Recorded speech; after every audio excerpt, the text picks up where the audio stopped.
By default, even before you get your loadout, you will have the effects of tac pads. That's crazy. We're not done yet. We're not even close, really. Commando gloves enables reloading while running and sliding and diving. Wow. Huge. Massive. That one is huge. Activision devs do not play their own game. 3,000 devs can't figure out how to add a reconnect feature to a AAA title, I guess. I don't know. Because Infinity Ward doesn't tell their consumers anything. Maybe that'll take some of the sweats away from Shoot House. You can cope about that for sure. Thanks for tweeting, at least. Thanks for doing more than Infinity Ward has done. They just keep tweeting about the soccer bundles in the store. Things that are bad. We got a couple words. Why don't you kick it off, Tanner? This is going to be a longer section than the first part you guys heard. Change it, obviously, of course. We are absolutely live, boys and girls. Welcome to the Dropshot Call of Duty Podcast, episode number 380. My name is Casey, also known as Razinon. Today, I'm joined by Tanner, and we, together, juntos, as a duo, we're hot dropping back into the Call of Duty blog post today, and we're going to emerge victorious. And we're going to be talking about, of course, Warzone, which was the plan all along since Monday. So welcome to the show. Today we will be talking about Warzone. Originally on Monday, we had suspected we would get a blog post relating to Warzone, but we thought it was going to be like its own blog post. And I don't think we thought there was going to be quite as much info as we've gotten. So our intention was to, depending on how much info we had to go over, talk about what guns we're going to use in Warzone from MWIII, which ones we expect to be meta, which ones we don't, what attachments we expect to be meta and not, etc. And then how those would fit into Warzone with all the new mechanics we had known we would be getting and all of that. But instead of doing that, we are just going to go into the considerable bevy of information we got in the blog post that we covered the rest of beside Warzone on Thursday. That is the plan. There is a lot in here. People are very excited about it on the TL, in the Discords and everything, because all the info, I think, everything I've seen has been like a solid good change. I don't think I've seen anything yet that I object to, which, to be clear, is shocking. Because I can't remember the last time Call of Duty, any studio, did an update and it was just good things that are added. Like nothing bad that's harmful and nothing that is neutral and therefore was a waste of development time. I don't think either of those are in what we can expect for the integration. I think it's all actually additive, beneficial changes. So I'm very excited to get into the weeds with respect to this blog post. Now, to be clear, I have not gone through it in any great detail myself yet. Same. So yeah, neither is Tanner. So we're going to do that now, though. And I could be wrong. Maybe there are a couple little bad things here and there. But even if there are, based on what I have seen on Twitter and like in Discord and stuff, the net benefit is going to be big for Warzone. So yeah, there's a lot to get into, and that's what we're doing today. And then maybe we will save, maybe like next Saturday. I guess we're gonna know what weapons are meta by the time the game comes out. So yeah, we'll see what's going on. Maybe we'll talk a little bit about see how long this takes. Yeah, about weapon metas and stuff. And maybe we will do that. Maybe this won't take as long as I am thinking it will. But that's what's on the agenda for today. Before we get started, as far as announcements go, I don't believe we have any. For our patrons, I would not expect a bonus episode for a little while.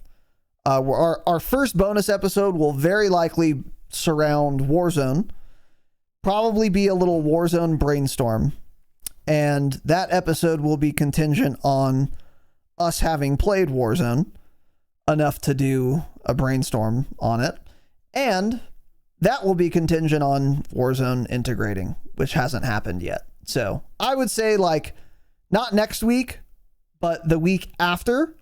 So if you're hearing this on Monday, not this week, but the week after is when we're probably going to start pumping out those bonus eps. But they're going to be juicy, and I'm really excited.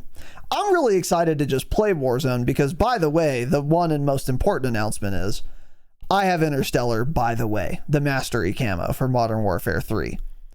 So I have Interstellar, the camo, the weapon camo, the Mastery camo. Tanner doesn't have Interstellar, by the way. I have Interstellar, and now I'm ready for Warzone. I'm anxious to get into Urzikstan in the daytime. But yeah, anyway, as far as other announcements go, yeah, I don't think we have any. Tanner, do we? Anything we should mention? No, I don't think so. Let's see your, oh, never mind. Huh. I was going to ask to see your print since you're wearing gray sweatpants, but that would get us demonetized. So yeah, no. I thought better of it. Yeah. No explicit content this episode. Yeah. So yeah. If you want to see Tanner's print, patreon.com/thedropshot. We'll be sure to show that off. You know, next time or whatever. If you're listening for the jingle, it's already playing. You got so baited, it's actually insane. You think they got baited by that? I think they did. Yeah, I'm gonna be honest about it.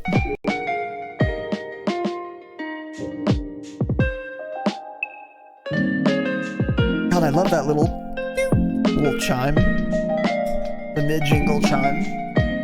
Yeah, I thought there was a lot more in the blog post here. I mean, maybe there's a good amount. Maybe it's just more, a lot of it will take a while to talk about. It's not as long as I thought it would be at all, actually.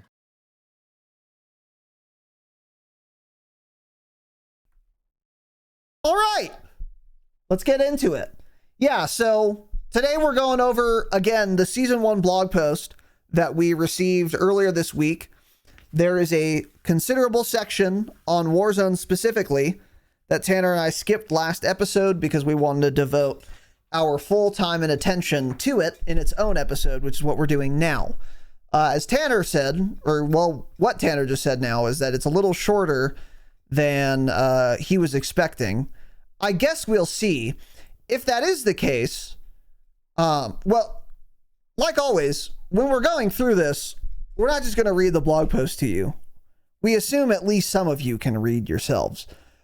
Mainly what we're going to do is give you the info, but more than that, talk about it. If it's good, if it's bad, if we'll use the perk, if we won't use the perk, whatever, and why. So I think this will take maybe a little longer than Tanner's expecting, but maybe not. We will see. But I think there's a lot of info here to share with you guys if you haven't gone through this blog post. But there's also a lot of insight and, you know, kind of punditry to talk about with each piece of info as well. So I'm excited. Let's dive in. Call of Duty Warzone overview. So first of all, we have some art.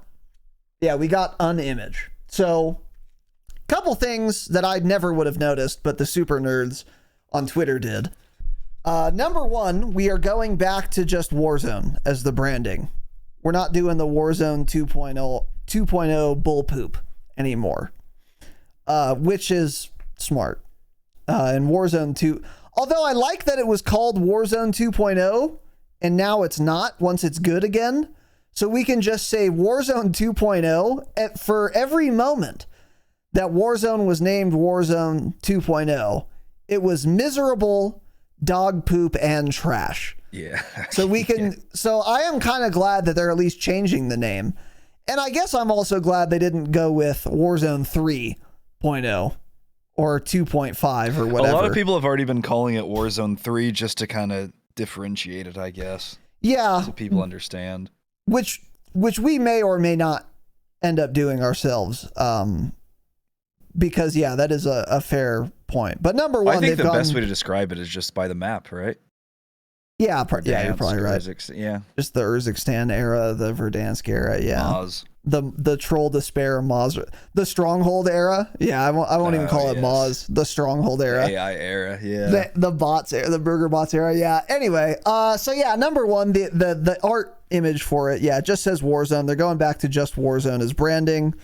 Who cares? But the more important super nerd point I was talking about or referring to is that this image evidently is very similar to the original artwork for Call of Duty Warzone back in 2020 as when Verdansk came out. So it is so reminiscent, in fact, of that artwork that people think it is more than mere coincidence. Now, that's not to say that we're getting Verdansk. You know, maybe we are much later, but not now. But that is to say, you do have to wonder, because it looks so similar that it has to have been intentional. So then you have to ask, why did they make this choice? Is it because they want to pull on nostalgia? Is it because they are going to implement other throwback features that we've since lost? I don't really know, but it is pretty interesting to think about. Do you have any thoughts on this conspiracy theory? It is very similar. I just posted the image there for you. That kind of crops part of it out, but there's a link to it you can show. I don't know why. A bunch of the images are cropped out. It's not even the whole thing. But basically, it's the same thing. It's a chopper, a destroyed chopper, and operator standing right in front of it with the map in the background. So, yeah, it's... I don't remember what the Warzone 2 one was anyways. It wasn't good, probably. Oh, it was kind of just like 3 operators in the back of a helicopter or plane. And then a bunch of robots. Yeah, a bunch of robots. One was in the back of the truck. Yeah, so this is kind of playing off the OG Warzone one. Yeah. I don't know. I mean, I don't think it has anything to do with like Verdansk coming back. If people think that, no. I think they are just kind of trying to say it's going back to the way it is, which they've been saying for a while now. Raven's been telling us. Sure. And they even said that as much in the promo stuff for MWIII. One of their big bullet points was like returning to classic COD arcade shooter kind of deal. Like I think they explicitly said something to that effect. So yeah, they're probably just doing the same kind of thing with Warzone, because in a lot of ways we are going back to a more classical Warzone experience, which is what most people want. So let's get into the details. Welcome to Urzikstan. So yeah, we're getting the new map. For those of you that have been playing Zombies, it is the same map from Zombies. That's the new Battle Royale map. However, unlike Zombies, first and maybe most surprisingly, there won't be zombies on the map for BR. And secondly, also, and maybe more surprising, is it's not the same time of day. It's like bright, it's like high noon, like daytime out with clear skies on the BR map. So it's not going to look exactly the same as far as the climate goes, which again, we've already talked about and is a good thing. You want it to be, you know, I want good visibility. You know, the atmosphere for Zombies, that's cool, but let's get some good visibility. So anyway, yeah, it's called Urzikstan. And then a lot of big words. Lots of big words. None of it's really that interesting. Here is a picture of the Call of Duty Warzone roadmap deep dive. So yeah, it's coming December 6th. One other thing to say, by the way, real quick. Ashika and Vondel, just so you guys know for sure, they are coming back, but they're not coming out immediately when Season 1 launches. It's like 2 days later, both of the Resurgence maps will come. So the first 48 hours or so, they said, will be just Urzikstan. And then you'll get to play those Resurgence maps, which is good. Resurgence right on launch again. Yes. Yeah, that will be super cool, actually. I'm really excited for that as well. I've been so excited for just all the mechanical updates that I actually really haven't thought much about Resurgence maps. Yeah. You know, Rebirth coming back next year. Fortunes Keep coming back next year. Yeah. It's going to be very cool. Yeah. So anyway, here's a picture of the roadmap. Instead of going into this or talking about the picture specifically, I think we're just going to move on because everything in the roadmap, they go into more detail on later. So let's do that. Consult the adjacent companion asset above. Okay. Then prepare to fight through the all-new Urzikstan map below. So yeah, again, a lot of big words. Presented by Raven Software, big words. So yeah, here's the map. Once again, this is the zombies map. Same map, just different time of day. And there you go. There's for an in-depth look at all 38 named POIs across Urzikstan, be sure to check out the TAC Atlas guide. What is this? What is this? Yeah, what the heck is this? I clicked the link and it's miserable. Oh, it's literally like it's like a little glossary website. Yeah. Little glossary type beat. Yeah, you click on. It's actually really cool. This is cool. Okay. So if you guys wanted to check this out, if you're listening to a podcast about the game, you probably know enough to where you're not going to learn anything from this. However, and the map's already in the game in zombies, yeah. Yeah. If you go to callofduty.com/guides, there are some cool little pieces of info here, like movement. You click on that, and then it opens another link talking about like how movement works, the basics, changing your sensitivity, introducing tac stance and explaining it, advanced tactics for tac stance. It's all pretty interesting, actually. I did not know this existed. Drop shotting. There's a whole section on drop shotting. This is all something done for MW3. Yeah. For casuals, I would say. Yeah, I didn't know it existed, though, so I don't think anyone else is going to know it really exists. Wow. Yeah, like how to slide and dive, tactical sprinting, advanced tactics for tac sprinting, sliding and diving. This is pretty cool. This is pretty cool. There was obviously a lot of time put into this. And there are a lot of guides like that. Like that was all just on movement. And then there's like leveling up, weapons and camo leveling, multiplayer, how to play, weapons and loadouts, modes. So that's pretty cool. Anyway, doesn't really matter. But here's the section they were referring to, the TAC Atlas, the full breakdown of Urzikstan. You can click on Overview of Urzikstan, and you get this. An interactive map? Dude, that's pretty cool. And there's like a little legend where you can toggle the name of the POIs. Yeah. You can toggle the radar stations and gas stations. That's the zombie zones. That's pretty neat. This is pretty neat. Again, I don't know how much utility it has, but it's obviously like well made, you know? Yeah, uh-huh.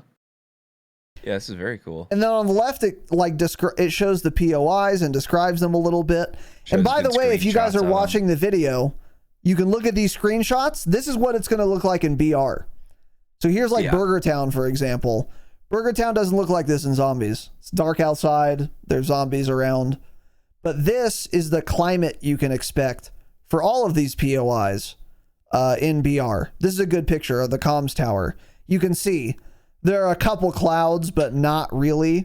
Looks like it's very good visibility, very high visibility, which is really good. So, yeah. Very cool. Very cool little website. And you can like go into, details on every big POI, and then it'll show you like micro POIs. So you can open Lowtown, and then it'll tell you about Alsada Village within Lowtown, Abtal Academy within Lowtown. Again, how useful is this as a Warzone player? Not very. You're just going to have to play the game and learn all the stuff.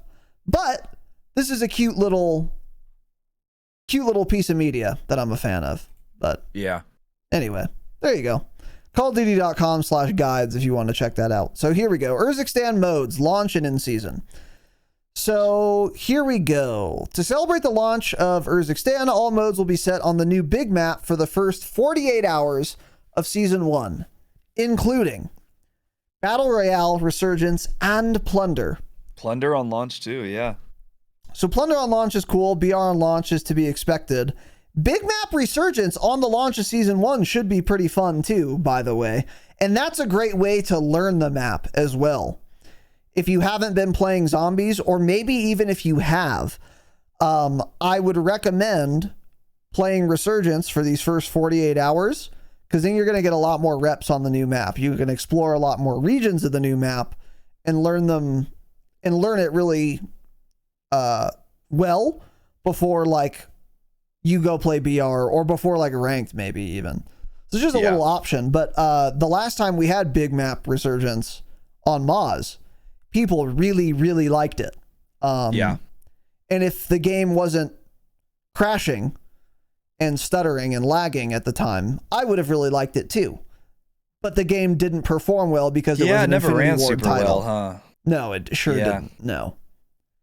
So besides not being able to play it because of technical issues, I really liked Big Map Resurgence also, even though I couldn't play it because of technical issues. But hopefully, now that Infinity Ward's more or less out of the picture, this can actually be playable and would be really fun. So that's cool. We'll be getting that. And then mid-season, we'll get Lockdown again, Cringe, and a brand new LTM, Sleigh Ride Resurgence, which is like a holiday LTM, I guess. Yeah. I don't know why it's LTM. called Sleigh Ride. I don't know what that means, but Going for all a sleigh squad ride, sizes for BR will be available all season long. Wow. Oh, I didn't even realize that. I actually did not expect that. Solo, duos, trios, quads right on launch then. For BR on Urzikstan all season. That's actually a big W. If I had to pick one letter from the alphabet, I'd pick W. Yeah, I don't even remember now if like Moz launched with all sizes. I know Ashika Island didn't. It was like quads only and then solos only the next week or something. You remember that debacle? That'll continue for this, I'm sure. Well, not this season. Well, BR. All squad sizes for Battle Royale on Urzikstan. Oh, yeah, no, for Resurgence and stuff, it for sure will continue. Yeah.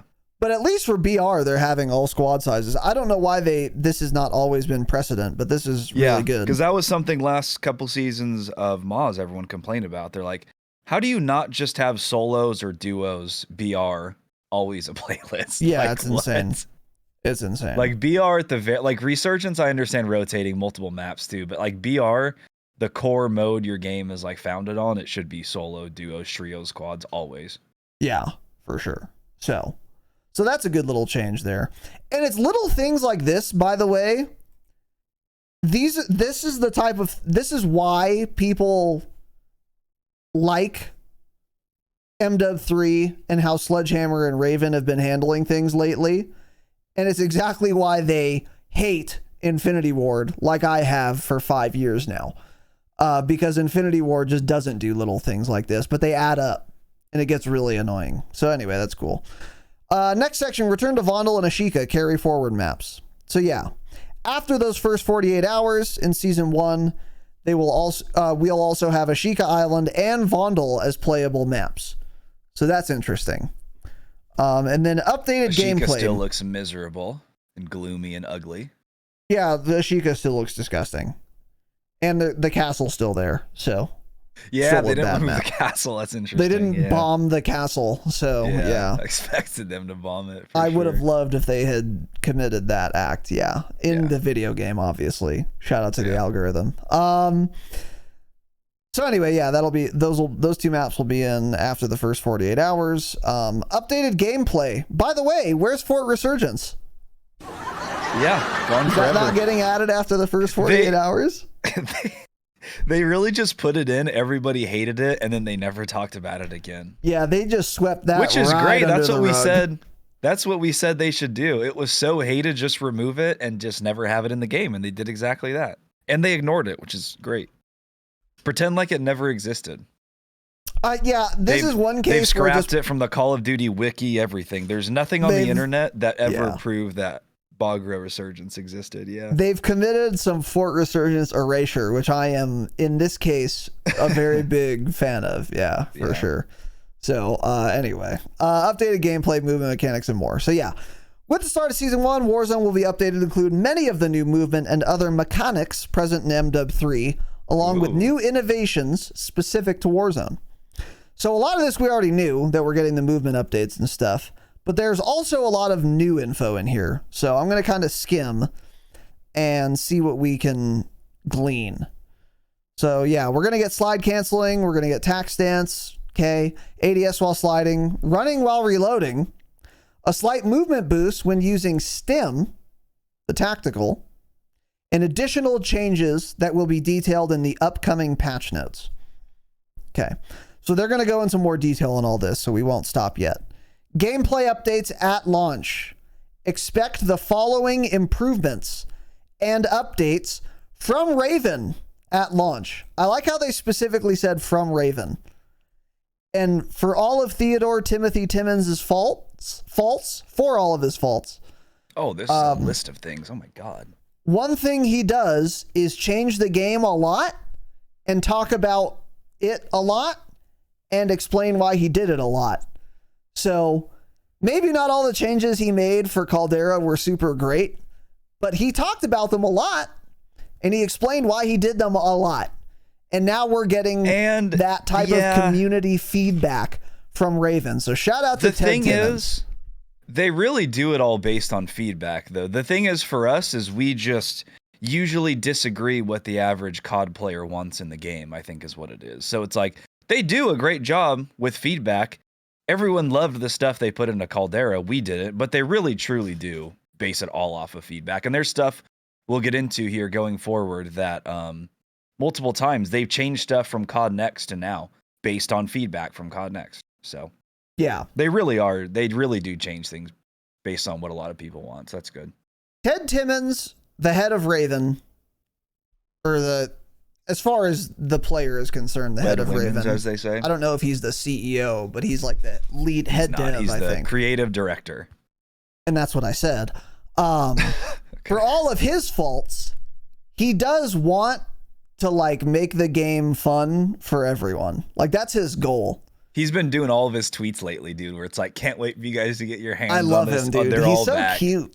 He's so he's like a cute little guy. He's so, yeah. He's very, man, what's the word?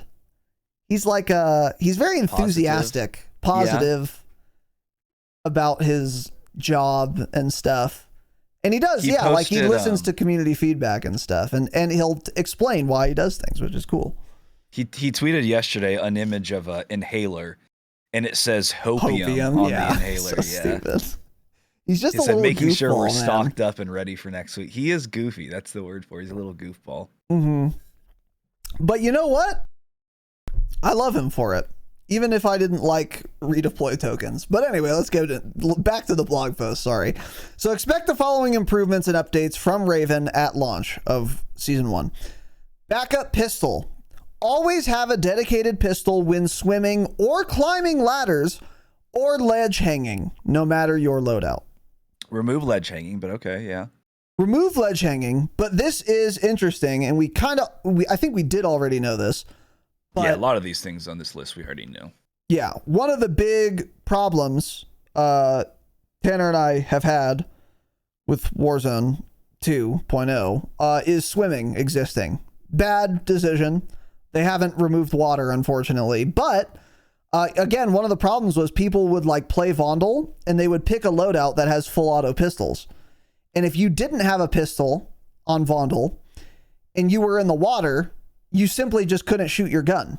The only thing that was shootable was a pistol. So what we wanted was just make all guns or no guns shootable underwater.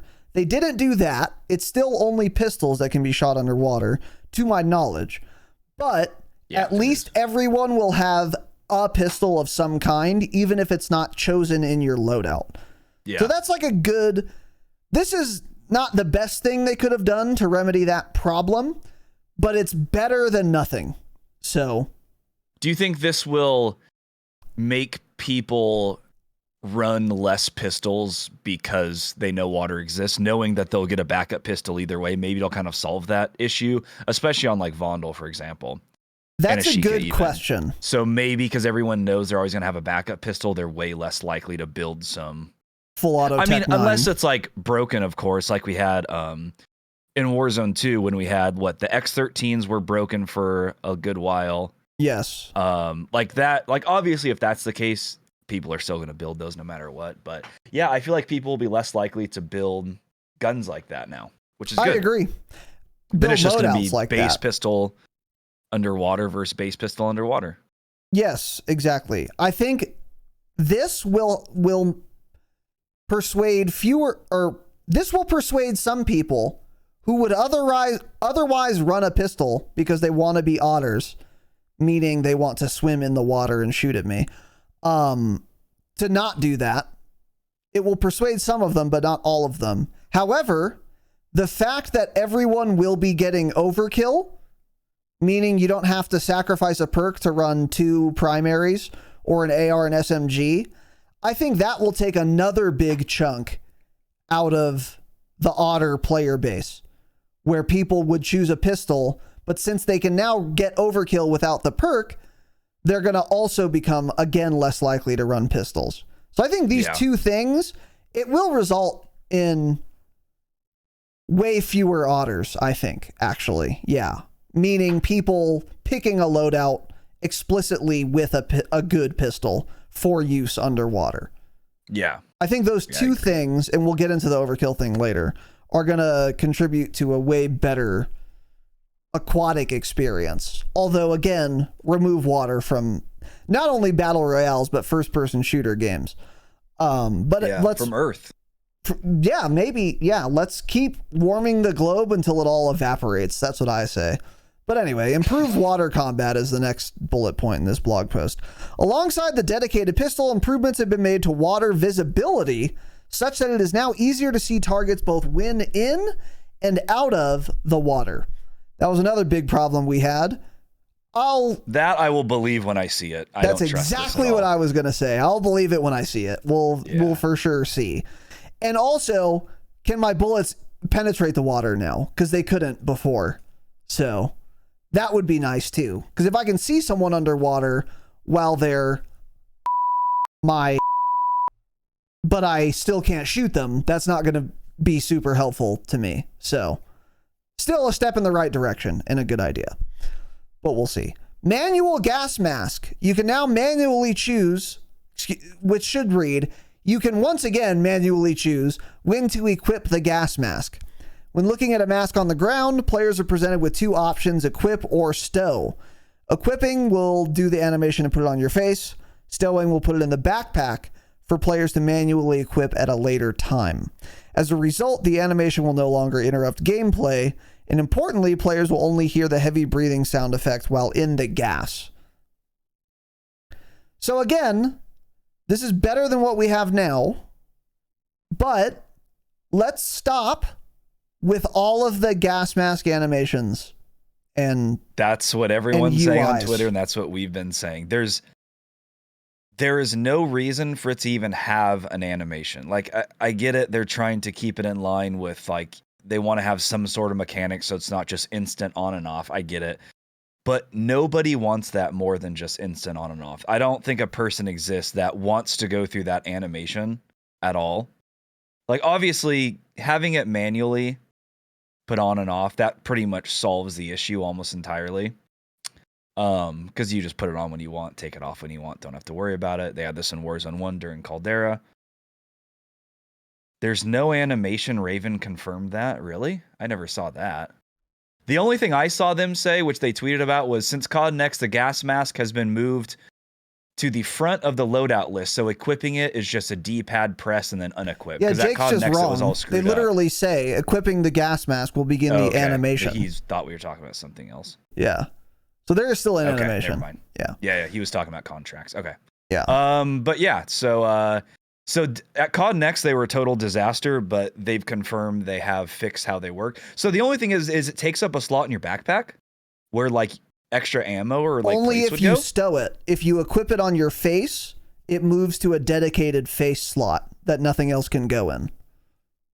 The problem with that, though... But you still have the outline around the edges of the screen. Exactly. The problem with that is, because you might be thinking like, oh, okay, well, once I find a gas mask, I'll immediately equip it, and then I'll never have to worry about it again. It's like, you can do that, but then you get the stupid overlay on your screen where like the bottom right and left corners are cut off because like it's trying to simulate what it would look like if you actually had a gas mask on. Remove all of that. All of it. Well, honestly. That's okay, I think. I just don't want the animation. There should be something. I mean, you shouldn't be able to just always have a gas mask on and have no slight con to it, I don't think at all. But so like that's not a big issue at all. It's just the animation. That's the worst part for me. So if you have this in your backpack, you equip it, you pick something else, your backpack's full, you just can't stow your gas mask then? It's just on your face until you drop something? Correct. See, that still isn't perfect. Yeah, this isn't perfect. I agree. It's just why does it even have to go in the backpack? Just have a gas mask slot. You equip it or you stow it. Why do they have to make it weird? And like you have to drop something from your backpack if it's full. I don't know. Again, weird. It's the classic Warzone. Much better than what we have right now. Still not as good as it was in Caldera. Had its own slot. You equip it manually on or off. That's it. I think it worked this way in Caldera. It was either equipped. Well, there was no backpack system in Caldera. Oh, so no. Yeah, you're right. Yeah, that's true. Yeah, you're right. You're right. So again, much better. Still not as good as Warzone 1, in my opinion. Yeah, that's fair. Hopefully, this is something they could maybe easily change, but like also we don't have to like the ammo slots. That's different this year too. So maybe you're just less likely to put stuff in your backpack. You know, not as much as you carried before. But I don't know. It just seems unnecessary to take up a backpack slot when it could just have its own gas mask slot like we've always had. Yeah. We could debate this further, but like you said, this is far better than what we have now. And even though it's not perfect, this is, I think, good enough. It's not the end of the world that it's not our ideal in this case. So this is like fine. So moving on. Experimental gas grenade. This tear gas tactical now deals gas damage and as such can be countered with an equipped gas mask. This would be another reason I'm probably just always going to have it on, even if I'm nowhere near the gas. And now that people can throw gas at me, I'm more likely to do that. Although maybe I wouldn't. But I wonder if you can actually. I wonder if you can actually make a loadout with this, or if this is just something you can find. That's a good question as well. Because isn't this the same one that you can find in zombies, but you can't go into a match with it? You can only find it and pick it up or something? I don't know how it works in zombies. No, I have no idea. That is a good question, though, because there have been things in Warzone that were lootable, but you couldn't put them on your loadout. So, for example, like the spotter scope, which I believe was a field upgrade, you could find spotter scopes in game. I thought you could equip spotter scope. You could not in your loadouts, and I remember explicitly having a conversation with McBango in Discord about it. So it was this weird thing where it's like it's a field upgrade and it's in Warzone, but you have to find it. You can't like put it in your own loadout, even though you could put other things. Like it was very weird, but that might be the case with this as well. I don't know. Yeah. But I would also say though, would you run this? That's what I was going to say. Stims got a huge upgrade, so probably not. Stims, smokes, stuns. Yeah. Maybe snapshots are going to be viable again. Yeah, if they true. buff them, who knows? So yeah, probably not. No. So this is kind of whatever, but yeah. Next, dedicated ammo slots. So this is a big one. Specific new backpack slots cater to ammo, allowing quick and easy access. These slots will be automatically filled as players find ammo. Additional ammo can still be stored in the all-purpose backpack slots. By the way, for those of you who've been listening for a while, this was my hypothesis on how backpacks would work when we had a conversation with Thomas Henderson from insider-gaming.com, friend of the pod. Bookmark his website, advertise there, whatever. Give him business, because Tom Henderson is perhaps the only reputable leaker and the only one I respect. Shout out to Tom Henderson. But anyway, we had him on the podcast before MW2 launched, and he was leaking some details about the new backpack system. And I said, oh, it sounds awful having to manage ammo in the way that we do have to manage ammo, by the way. But if ammo gets dedicated slots and we have a backpack for even more, that would be awesome. That was my idea for what could be good in MW2 before it launched. I remember explaining this even. But we didn't get that, obviously. But now we're going to. So this is going to be very reminiscent of Warzone 1, where if you run over any type of ammo, whether you're using that gun or not, you will pick up that ammo until you have a full stack of it in your backpack, and it doesn't interfere with anything. So this is mainly good for quality of life, so that I don't have to worry about picking up and dropping ammo depending on what my loadout is or what my loadout will be, because I'm using ground loot now, but I'm going to be using a different type of weapon once I actually find my loadout. So now I have to store 3 or 4 types of ammo instead of just having all the ammo I want for each type. Like Warzone 1, it was better that way, right? So now we're going to be back to that quality of life. We're going to have dedicated slot for plenty of ammo for every type of gun. If you want even more, you can pick up even more of a particular type and put it in your backpack slots if you aren't carrying kill streaks or gas masks or whatever. Really, really good idea. This is what they should have done from day one. Another thing too. Yeah, it's great. Beyond quality of life, which I think is the most important thing this is going to bring us, this is going to be good for sharing ammo with your squad mates again. Because in Warzone 2, like if I'm sniping and I'm the only one sniping on my team of 4, I used to be able to be like, hey, does anyone have sniper ammo? And all my teammates who weren't sniping had sniper ammo for me. Yeah. Because from just running over bodies. Because they weren't using a sniper and they had dedicated slot for it. So then you could just easily share ammo with people. But now it's like as it stands now, if I'm sniping in Warzone 2 and I'm the only one on my team sniping, no one's going to have sniper ammo for me ever, because they're not going to take up a backpack slot to do it, because there are no dedicated ammo slots. So this will actually impact gameplay a little bit as well for team games anyway, if you're not playing solo. So anyway, good change. Loot rarity, weapons, equipment, kill streaks, and more will now appear with a color-coded tooltip to indicate the value and rarity of the item, as well as if a weapon is from a custom loadout.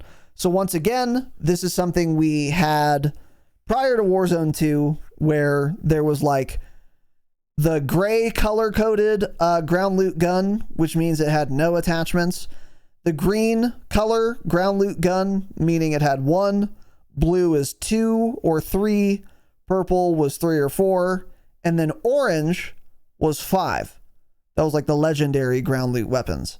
Many of which were built poorly because they were built by Infinity Ward, but they had 5 attachments nonetheless. Whether or not they were good ones is a separate issue. And then also there was the red color coding in Warzone 1 at some point to indicate that it was a custom gun. So this was someone's loadout gun, which also usually had 5 attachments. Almost always. We're getting this back is what they're saying here, which is good. They even had something I thought during Caldera where it was like you could find guns that had like 7 attachments or something, like more than the normal. The redacted classified. Yeah, I guess it was the redacted one. Giga blueprints, yeah.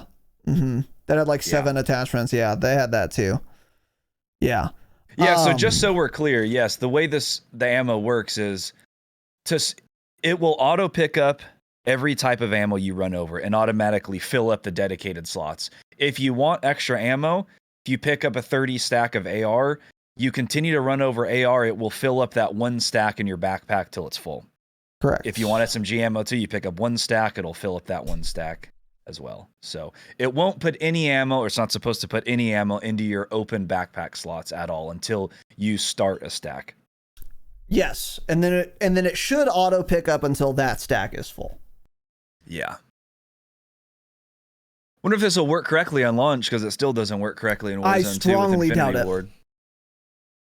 So hopefully, I strongly doubt it's going to fill up the one stack that's in your MISC slots. I think it'll probably work as intended on the dedicated slots, which is frankly good enough. But for the actual miscellaneous slots, if you have like half a stack in there, I doubt it's going to work as intended. Yeah, because it literally never has. So I'd be very surprised. But yeah, we'll see. But yeah, loot rarity coming back, I guess, is kind of cool. It has been weird playing Warzone 2 where all the ground loot is dog poop. And they haven't changed it since season 1. Yeah. Yeah, some of it's like okay, but it's just because that gun happens to be okay without any attachments. That's the only good like ground loot you can find. It's really silly. So, and that was also, this is one of the things we talked about as well. It made each new season really stale because we wouldn't get like new interesting blueprints in the ground loot or whatever. So going back to that is going to be good as well, but not the biggest deal. Anyway, contract activation laptop.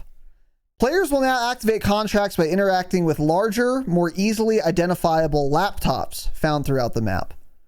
So this is, again, fantastic. Right now, to pick up a contract, you have to find a 1 pixel walkie-talkie or something. That's sitting on the top shelf in a gas station, so you have to get out the ladder, the step stool to get up there. You have to jump on your friend's back so you can grab the little contract, And to pick up a contract right now in Warzone, unironically, you have to open even if you're in the building, directly on the icon, according to your mini-map, you're still going to have, let me be clear, no idea where that contract is. So you had to open your TAC map, even though you're right in front of the contract, and ping the contract, and then exit the TAC map so that it was highlighted in the game world for you to pick up. Yeah. This is insane, obviously. Make it way more visible so that if I'm in the room with it, I can clearly see it. Duh. Again, just like Warzone 1. This was not a problem in Warzone 1. So we're going back to that, which is obvious and should have been done week 1 of Warzone 2, right? But instead, it was never done in Warzone 2, actually. And still impossible to find contracts in Warzone 2 because Infinity Ward is not a development company. They are embezzlers. Yes. And they're psychological operations experts. Yeah, so I was worried this contract activation laptop would be like you had to interact with it, like starting a contract in DMZ where like you have to type something on the laptop and it locks you up for 3 seconds. I guess that's confirmed that's not how it works. It's just a larger contract icon to see, which is good because I was like, oh, great. Nothing better than me wanting to pick up a most wanted contract or something after being chased by a 4-stack, and I have to like interact with a. You're plugging in your USB stick seconds. While you're getting mag dumped by a rival 9. It's just simply, it immediately, I guess, grabs it and activates. It's just easier to see. So fantastic. Yeah, really good there. So, and by the way, such an easy, obvious change that again should have been made week 1, but at least we're getting it now. Because Infinity Ward's not in charge of it. These are brought to you by Raven, not Infinity Ward, which is a bad company. Don't forget it 3 years from now. And I will be here to remind you, by the way. The next Infinity Ward game won't be good. Oops. I'll play it anyway, because I hate myself. Yeah, but it won't be good. The next Infinity Ward game will suck, just like they all have in the past 5 years. So, Infinity Ward. Updated TAC map icons. The entirety of the map has been updated to better serve you with a variety of easily distinguishable new icons. This I'm unclear on, and I don't need more icons on the map. There are already, frankly, too many. So maybe that's what they mean. So the only thing that pisses me off is every time they do a Warzone update, they change the keybinds when interacting with the map. So now on KBAM, it used to be you would just click on a contract to mark it. Now you have to like open it up and press T while hovering over a contract or something to mark it. It's insane, yeah. Why do they do this every year? Why do they constantly change the keybinds on the TAC map? Does anything on the TAC map actually change? Are they adding more buttons? There's no way, right? That's what I don't understand. Like, it's so annoying because I have to learn, because a lot of times you can't rebind it to work the way you want because the way they've made whatever work. Like this happened at the launch of Warzone 2. Remember there was something, oh, I guess it was just bugged and you couldn't like zoom into the map or something. You had to bind Scroll wheel didn't work for 2 weeks. Stopped working. Yes, correct. That's what it was. Yeah. And it happened again much after launch. They did another patch and broke it. Yeah, that was cool. Yeah, so updated attack maps are cool. I hope it's just like I can just click on something though and mark it and don't actually have to press T. I hope that can be rebound. You know what I would really... So yeah, I don't know what updated attack map icons means, because that implies they're just going to add more icons. Like, so there's like an icon for buy stations and contracts, for example. Maybe they're updating how they look, so the buy station's going to look different or be more visible or something. I don't know. What I would really like to see, you know how we were looking earlier at that little interactive atlas, TAC atlas, whatever, where on the right side, I could click on something and it would show those things on the map, and then I could deselect it. It would be really cool to have an interactable legend in game. So I can open the map and I can say, and there's like a bunch of different things with little boxes next to them. So one of them is like scavenger contracts. I can unmark that. One of them is bounties. I can mark that. So then all the bounties and only the bounties are highlighted on my map. And then I can also mark most big game bounties. Mark that. Mark buy stations.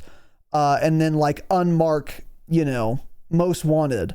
That would be so nice. Unmark gas stations, etc. So I can only have things I want. Yeah, exactly. Yeah. And depending on your play style, that's going to be different from person to person.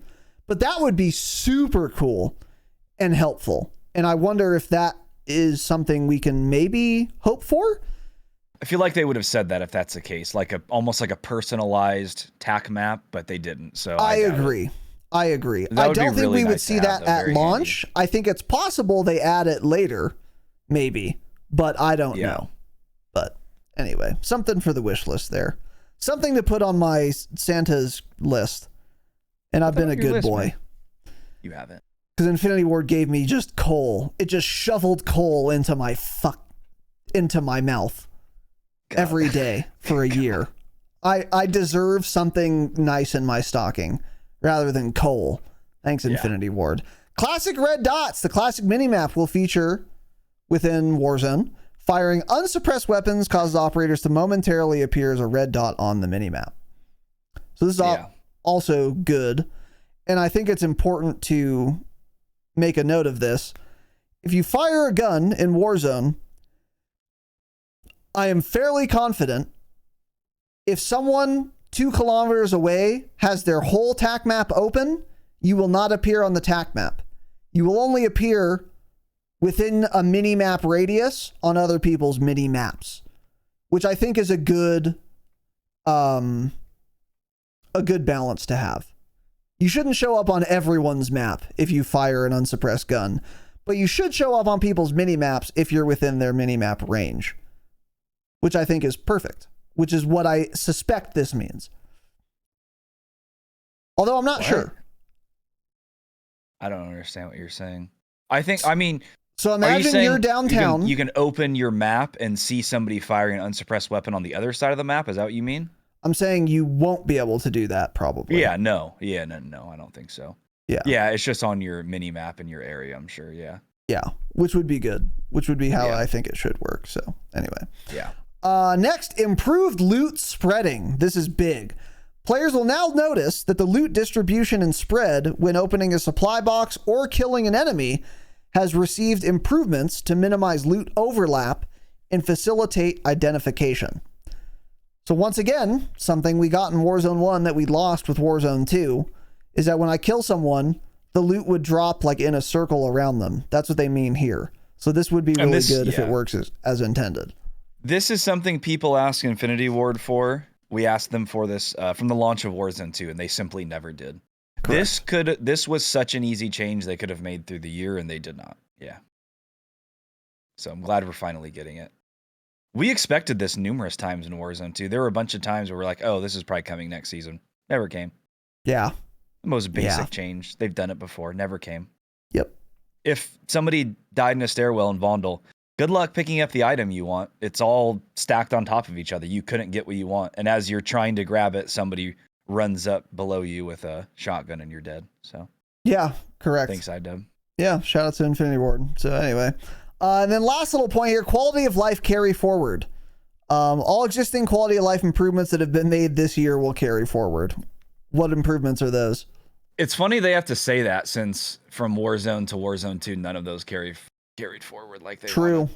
Yeah, true. That's the only reason they say it. It's because people expected those to be in Warzone 2 and they never were. That's why we were so excited at the end of Warzone 1 with all the cool things they did that we just auto assumed. How naive we were. Never again. Yeah. Never again. I will never forget. MW2 was like the Holocaust for me. I will never forget. Hashtag never forget. I'll teach it to my children, my grandchildren. Yeah. I'll write a history book just to talk about every dog poop game Infinity Ward has released, and I'll make a memorial. I will crowdfund a memorial to be built that people can visit to the tragedy, the war crimes, the crimes against humanity committed by Infinity Ward, so that people hashtag never forget. So anyways, where would you build the memorial? Like right that's across a from great their question. office or something? I would love to do that. Yeah. I would love for an act of domestic terrorism committed not by me nor inspired by me to be committed at the current Infinity Ward headquarters, and then I would build it on the ashes and rubble of where Infinity Ward once stood. That's where I would ideally like to build it. But of course, I don't support, nor does the Dropshot LLC, domestic acts of terrorism. Right? Yeah, but that's what I would like you can to curse do. now. This one's not being approved, so I don't know, man. I think the I think that's a lot worse than saying dog shit once or twice. Yeah, so maybe we'll see though. I think it is. Yeah, we'll see. Anyways, we'll see what the algorithm says. New environment elements, drivable train at launch. So yeah, this we kind of already knew. Take control of Warzone's first controllable mobile POI, Urzikstan's new drivable train. So you can interact with controls that make it go forward and backward. It also has a buy station, UAV tower, a horn, cool, an ammo depot, and a guaranteed orange box, and a handbrake to stop it. So yeah, they've already talked about this, but they're talking about it more here. Drivable train really just means you can interact with the controls on the train such that you can make it go forward, go backward, or simply stop. Yeah. And it also has a buy on it, a dedicated buy, it sounds like, and a UAV tower and an ammo refill thing on it. So this train is going to be super hot and super useful, especially if it has a dedicated buy and UAV tower every game. This is going to be a hot drop every single match. For sure. And a legendary box too. Yeah. Yeah, it is. This is really, I'm very excited for this train. Yeah, this will be the new superstar. Yeah. Actually. Iron and OP marked her back for sure. I don't know if there are recon contracts guaranteed like they used to be in Warzone 1 on the train. That's a good question. Yeah. But the UAV tower, though, that's nice to have. Another question I have for you, though. We have proof now that we have at least one dedicated buy station location on Urzikstan on the train. Does that mean all the buys will be in static locations like they are now on Moz? Because that's what we want, they're probably to be static. clear. Yeah, they're probably static. That would be good. Yeah. And this does seem to imply that. I'm sure they'll change the amount of them, you know, maybe if it launches and people like there are too few of them, they'll add more, but I think they will be static on launch at least. Yes. I mean, they're probably in the same locations they are on zombies. Aren't the buy stations static right now in zombies? I don't know about Any zombies players in chats can confirm. I think that is true. Good question. So I would say if they're static in zombies, they're for sure static in Warzone. Yeah, so I would like that. But anyway, let's move on. Very cool. Horizontal zip lines are coming in at launch. I don't have much to say on this. I mean, this is very cool. It's a good feature. They work pretty well. Buys are static in zombies. Okay. Okay. Yeah. Well, wait. Okay. Shoot, it wasn't absolute. Okay. Yeah, so horizontal zip lines is good on launch, I guess. But yeah, I don't really have. By the way, these are dope. Going from rooftop to rooftop, there are a lot of them too. There's one area of the map where there are a bunch of high buildings, like 4 of them in an area, and I think there's like a crane. Oh, it's probably this they're showing right here. Yeah, there's the crane, and you can go from building to building with this. This is actually really, really cool. Yeah, and also the way these work, if you're like falling, so if you're parachuting out of the plane when the match starts, you're supposed to be able to drop on the horizontal zip line and hit it and start going. Oh, you can jump, okay. You can hit them midair. Just like the vertical ones, yeah. That's good. That's cool too. Yeah. Yes. So this is obviously nice for like fluid movement. You can get across the map more easily and more quickly, which is good. And that's good in and of itself, obviously. But even more than that, horizontal zip lines from like rooftop to rooftop, especially super tall buildings like the one in this image here, is really helpful to counter the power level of snipers. And like this was a big problem in Verdansk, is snipers were arguably overpowered in Verdansk because you could get on a rooftop, there were no zip lines, vertical or horizontal, and you could just put claymores at the entrances and just camp up there, and they were a one-shot kill. So like sniping and camping on rooftops is just really, really strong.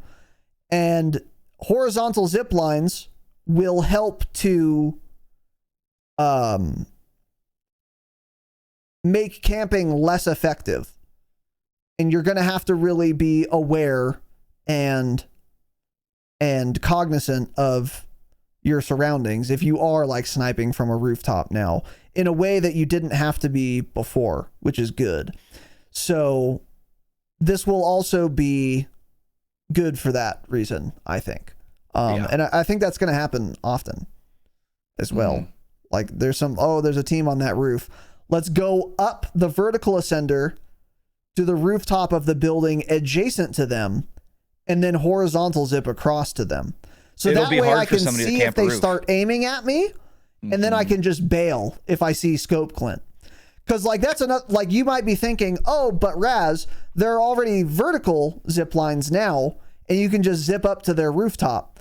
So that problem's already been solved. We didn't need horizontal ones as well. It's like, okay, sure, but if you're doing it the vertical zip line, you're just gambling.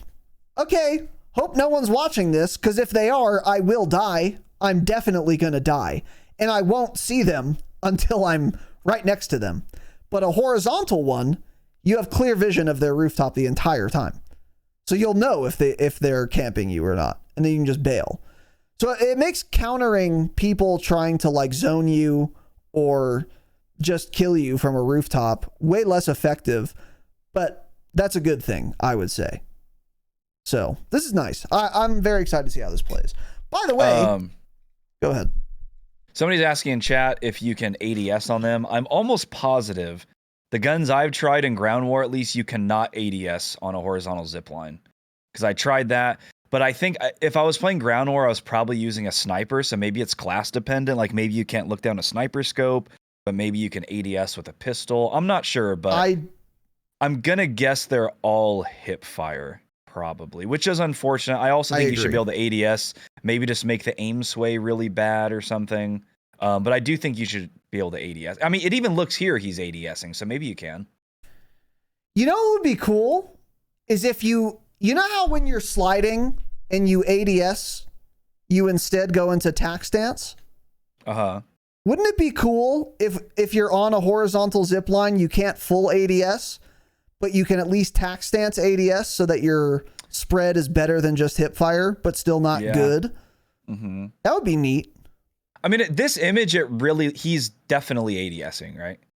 His optic is up to eye level. He's for sure not hip firing. Yeah. He's also not tack stancing because it's not that angled.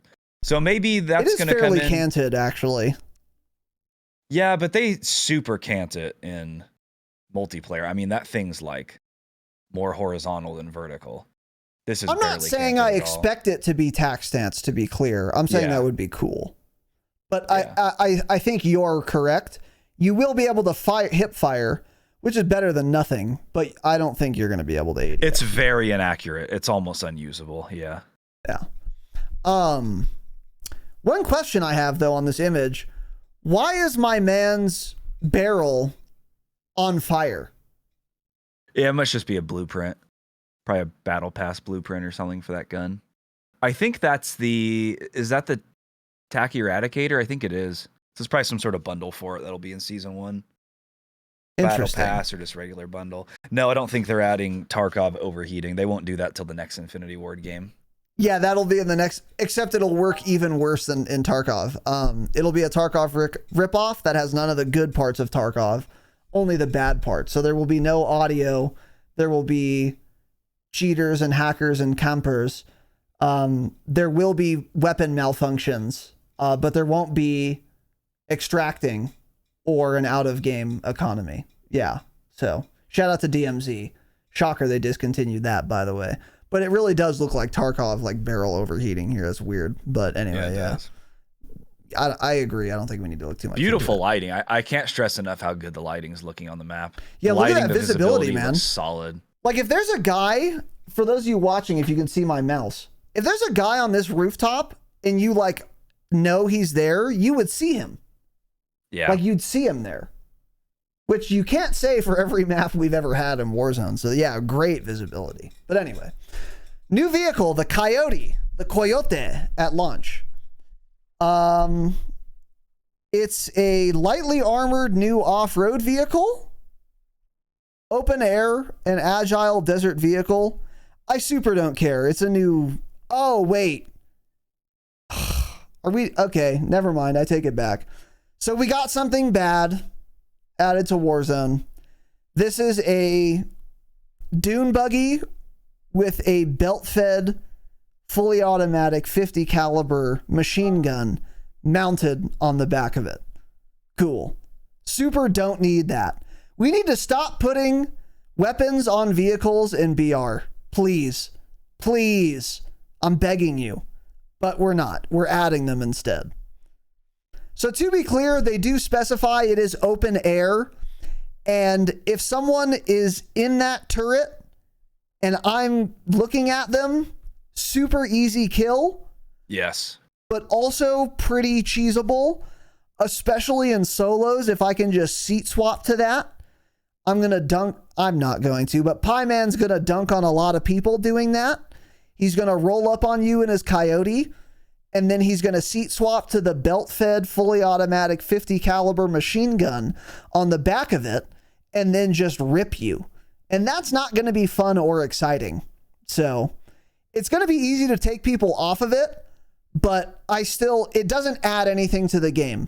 It's either, again, like I've been saying for 5 years now, it's either going to be not good enough to be usable, the machine gun, so no one's going to use it, so who cares? Or it's going to be too good, and then people will use it, and then that's obviously bad for the game. That's how I feel about So it looks this. like it's just going to be a 2-seater, right? That's what it appears. One it driver. does appear to be a 2-seater. Yeah. So, okay.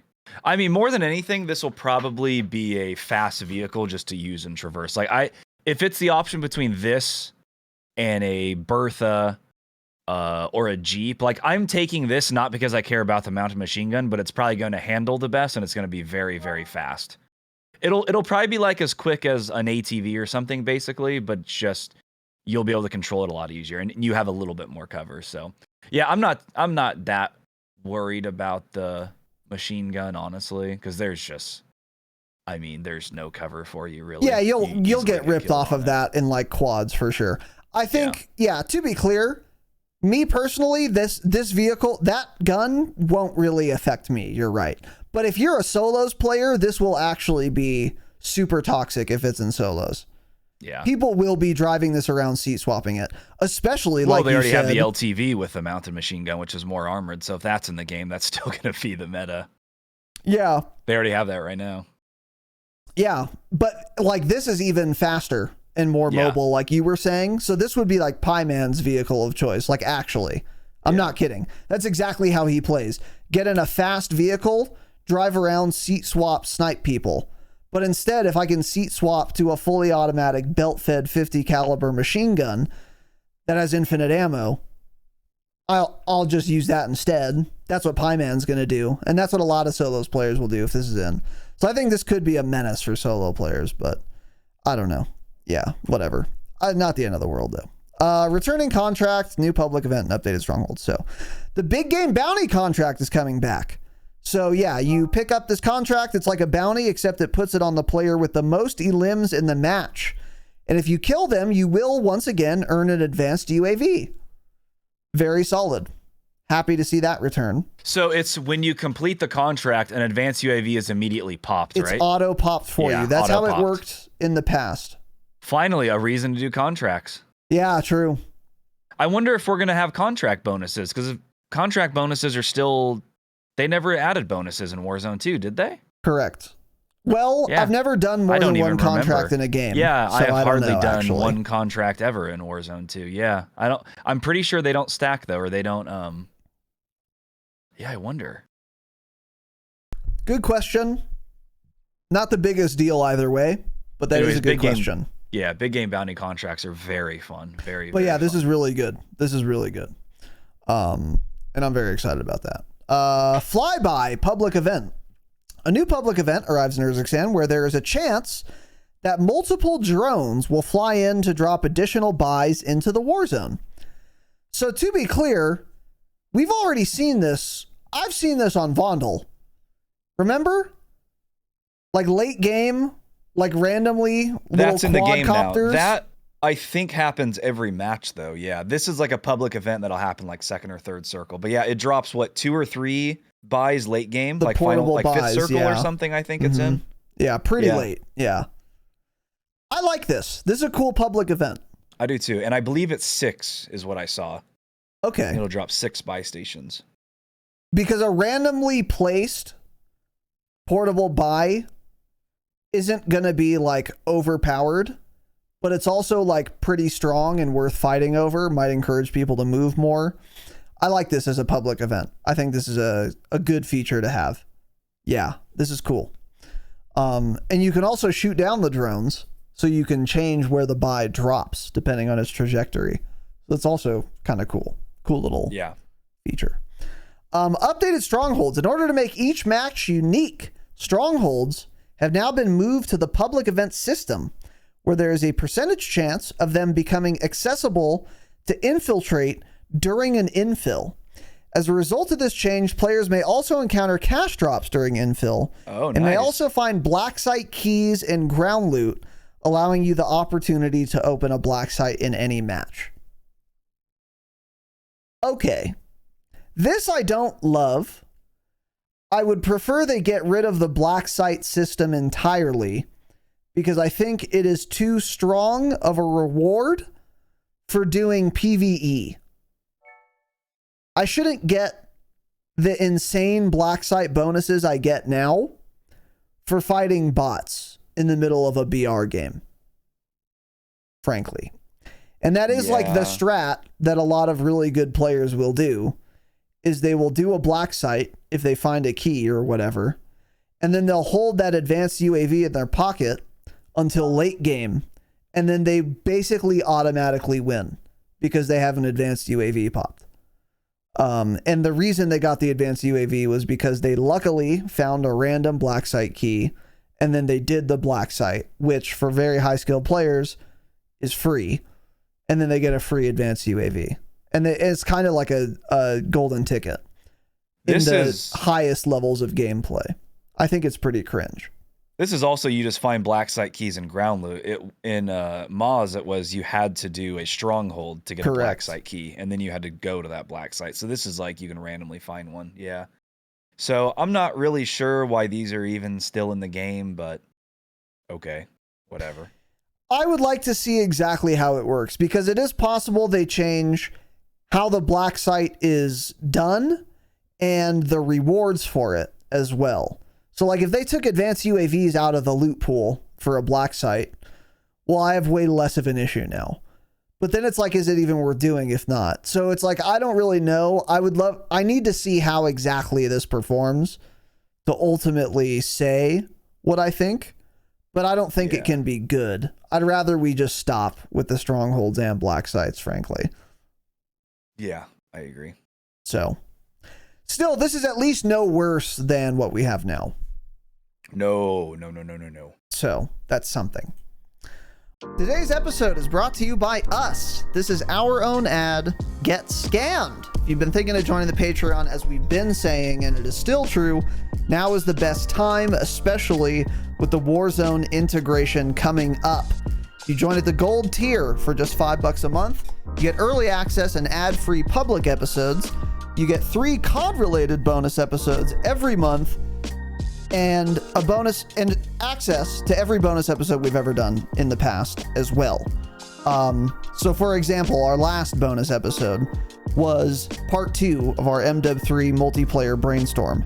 After having used every gun, every attachment, every perk, it was super productive, and it had a lot more knowledge in it than our first brainstorm we did last month for bonus episodes. So you'd get that, you'd get them all right away, $5 a month. And going forward, the COD bonus episodes we're going to be doing this month are going to be really Warzone focused, especially with the integration happening. I would expect the first bonus episode we will have for all of our patrons this month is going to be a deep dive brainstorm into Warzone. What guns we're going to use, what perks we're going to use, etc. And it's going to be really, really good. And I'm really excited to get into it. So yeah, if you join at the gold tier, $5 a month, you will get access to that bonus ep this month as soon as it drops. At $10 a month, as well as 2 other ones, by the way, that are also Call of Duty related. If you wanted more than that, at $10 a month, you'd also get 1 Q&A episode per month, where only you guys can ask the questions or hear the answers. And if you wanted even more, the Damascus tier is for you. At $20 a month, you get a behind the scenes episode once a month as well, and a Damascus only patron hangout every single month, as well as the Damascus Discord Lounge channel, where it's probably the most active channel in our Discord. The last hangout we did custom games against each other in MWIII. It was a lot of fun, and you could come to the next one. Patreon.com/Dropshot. If you hated hearing this ad, sign up for the Patreon. You'll hear this nor any other ad ever again. Let's get back to the show. All right, next section. Here's the big one, boys and girls. New perks at the launch of Season 1 in 4 days on the 6th. The perk system currently in Warzone continues. So that answers a big question many people have had. Are we getting the MW3 perks integrated into Warzone in some way? Sorta. Let's keep reading. With operators choosing from either a preset K or a custom perk package consisting of 4 perks, which become active once your loadout is claimed. So you can pick 2 out of X perk 1s, 1 perk 2, and 1 perk 3 for a total of 4 perks. So that's how it works now, and that's going to continue. It's going to continue to be how it works. Perk packs can also be found in ground loot, again like now, whether dropped by an eliminated player or found in supply boxes. Again, don't love that, but whatever, we already have it. Yeah, I'm fine with how it is in Warzone 2 right now. I really don't have an issue with it at all. Movement and rotation opportunities on the new big map of Urzikstan has been a key focus of its design. So in the new chapter of Warzone, players will also find themselves with several perks that are now simply enabled by default at all times. Wow. And this was one of the theories we had, or JGod had, or something. But here's what everyone will have the effect of automatically. From the start of the match, yeah. From the start of the match in Warzone. So all game modes in Warzone, it should be. The effect of Modern Warfare 3's tack pads. Improved slide distance and allows for full ADS while sliding, along with increased stance transition speeds. Wow. By default, even before you get your loadout, you will have the effects of tack pads. That's crazy. Next, we're not done yet. We're not even close, really. Commando gloves enables reloading while running and sliding and diving. Wow. Huge. Massive. That one is huge. I said this a long time ago, like at the beginning of Moz. I was like, I don't understand why COD in general, why you can't just reload while sprinting. And now it's going to be default in Warzone. Ooh, I'm excited for that. That's really juicy. That's the most important one on this list, in my opinion. That changes a lot, not having to basically stop movement for to reload. Oh, that's huge. Yeah, reload through sliding, all of it. Start a reload, dive off a roof, continue your reload. It's massive, actually. It's going to make chasing people that you've gotten weak a lot more dangerous. It is, yeah. Because in Warzone 1, it's like, I got you weak. You're going to have to run away while plating. And if you have enough time to do that before I catch you, you're also going to have to wait until you can finish your reload. So you're going to be walking and reloading, or like hiding and reloading. So chasing people was you could do it from like quite far away. Less so now. Because they'll be able to at least reload while they're running, you know? I wonder if this is going to make like stuns a lot more important, because people will constantly be like moving and running away, and it's like because usually your chance to kind of catch up to them is when they reload or have to do something like that. You may kind of need stuns, for example, to catch up to people. I guess even stims will give you that movement boost now, but tac pads and commando gloves, huge, massive. So tac pads, it says improve slide distance, but in MW3 right now it's slide velocity. They changed it to be velocity. My suspicion is that this is a copy paste from a list of perks they have somewhere, and that list of perks on some text document they have from launch, they didn't bother to update. I doubt this is going to work like the MW3 pre-nerf tac pads, frankly.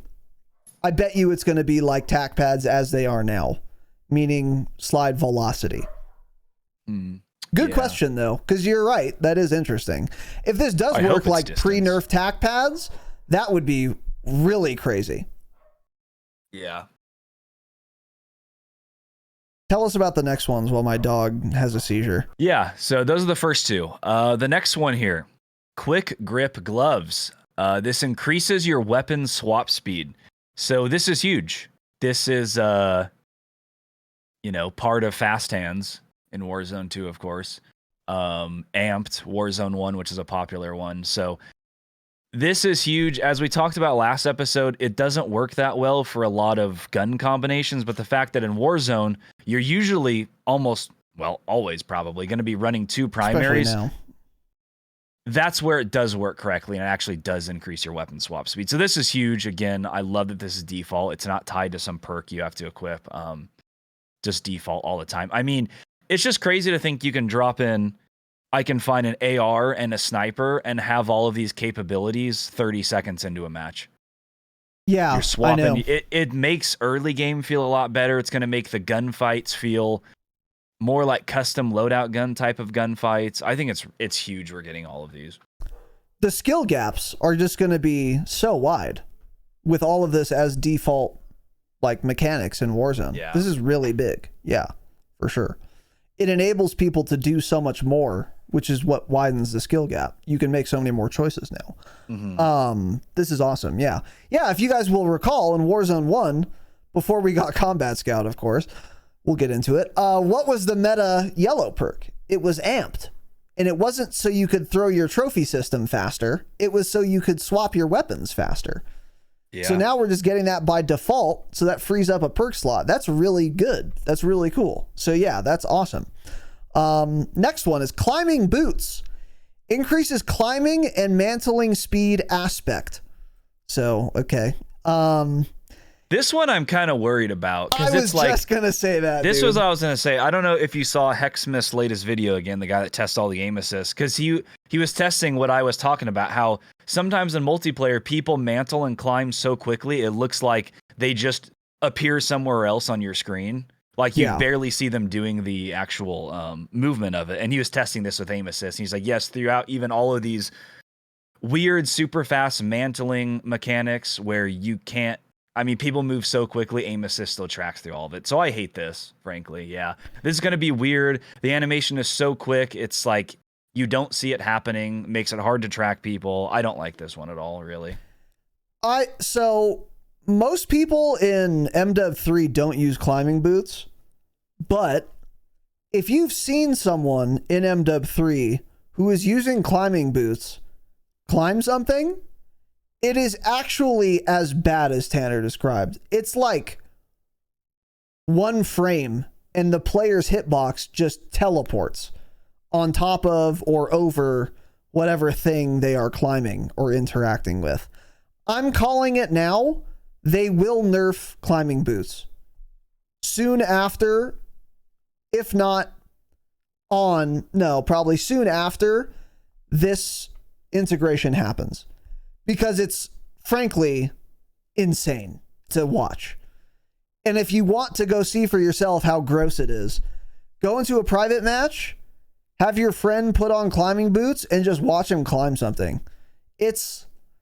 The animation is really janky because it's so fast. I'm almost certain this will get nerfed soon after launch of the integration, because it's that jarring. And if everyone has it, it's going to make tracking people that are like climbing around stuff incredibly difficult. Yeah, it's really weird. So a good idea, but climbing boots do need a nerf if they're going to do this, because it's jarring. So anyway, last one here is overkill. Allows you to pick 2 primary weapons. So that means you're going to be able to just build a loadout with 2 primaries without having to use the overkill perk, basically. And that is, again, nice. There's more you're free to pick better perks in that slot, basically. So that might translate to more perk variety in people's custom loadouts, because most people are going to do 2 primary weapons. And in fact, that's what a lot of like the ranked players did for some portions of Warzone 2, is they just ran overkill as one of their base perks and didn't even bother getting like a second loadout for another base perk. And pretty much everyone ran overkill. Yeah. So this is cool too, and a good thing. Mm-hmm. So with all of that, this completely remedies a problem that Tanner and I anticipated might be a problem, which is, imagine playing MW3 and you're a attack pad user and you're having all this fun sliding around while ADSing. That's like a mechanic you have that if you go to play Warzone, unless we get a perk integration, won't happen. Well, now, even though we're not getting a perk integration, we won't have to deal with that because we just have it by default. So this is a great way to implement MW3's cool mechanics that are tied to perks in MW3 multiplayer into Warzone without having to just change the perk system of Warzone. This is a great solution to that problem. And now it won't feel jarring going from MW3 multiplayer to Warzone. It will feel fluid. Some might say it will feel like a seamless transition. Yeah, true. I'm hoping they do something with tac sprint as well. I've said a bunch of times, multiplayer and Warzone, they have no business having the same amount of tac sprint between the 2 games. It makes 0 sense. It has never made sense. I don't know why people don't make this a bigger issue, bring it up more often. I was really hoping that like running sneakers would be a default perk we're getting as well. So you get increased tac sprint duration, the slower refresh. And then on top of that, since we're getting the Modern Warfare 2 perks back, you can run double time to double that length essentially of tac sprint. Because I think that would be worth running. I mean, even like I finally starting to see some people talk about it on Twitter. Some guy was like, honestly, Warzone should just have infinite tac sprint. And I agree with it. It just, there's no reason to not be able to tac sprint for that long when the map is that huge. Like, just really think about that. You have the same amount of tac sprint playing Shipment in Modern Warfare 3 as you do playing Warzone. Doesn't make any sense. There's no reason to have this. So I think hopefully by base, they'll just do something with the tac sprint in Warzone. They'll change it to be like double, triple, 4 times the length. But I was really hoping we would get those sneakers by default. I agree. Frankly, I'm surprised. Because otherwise double time is going to be like a requirement again. Yeah, I'm surprised running sneakers isn't on the list. I was like expecting it. Yeah. And running sneakers, for those of you unfamiliar, it increases the length of your tack sprint, and it also reduces the time it takes for it to refresh. So you can tack sprint for longer, and it's up more often. Yeah. And I was expecting to get that as one of these default perks that we were getting. And by the way, I wouldn't be surprised if we do get that soon after launch. I would not be surprised at all. If enough people ask for it, frankly, I think we could get it. And you're right, even infinite tack sprint would be, in my view, fine. Because it's not like tack sprinting is always better than regular sprinting. Because if you're just tack sprinting everywhere all the time in Warzone and someone catches you, you're going to have to incur not a sprint to fire penalty, but an even worse tack sprint to fire penalty. So you'll get punished for that. So why not have infinite tack sprint? It doesn't break anything. It's not overpowered. You're still going to have to be smart about when you can use it and when you can't. And I think that would just be better. Yeah. For sure. Yeah. Yeah, I mean, maybe we'll feel like we won't need it anymore because you can reload, we'll run the tack pads, the further slide. We're going to have stims that increase it. So maybe it won't be as necessary, but I've just never understood that. Multiplayer and Warzone should not have the same amount of tack sprint. Yeah, I agree. And I just don't see a downside to them doing it. That's the biggest Exactly. thing. That's what it is. Yeah. Yeah. So anyway, let's move on here.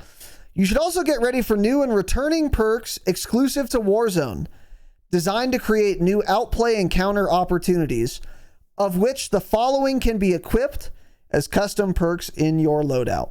So we're getting a lot of new perks that are Warzone only.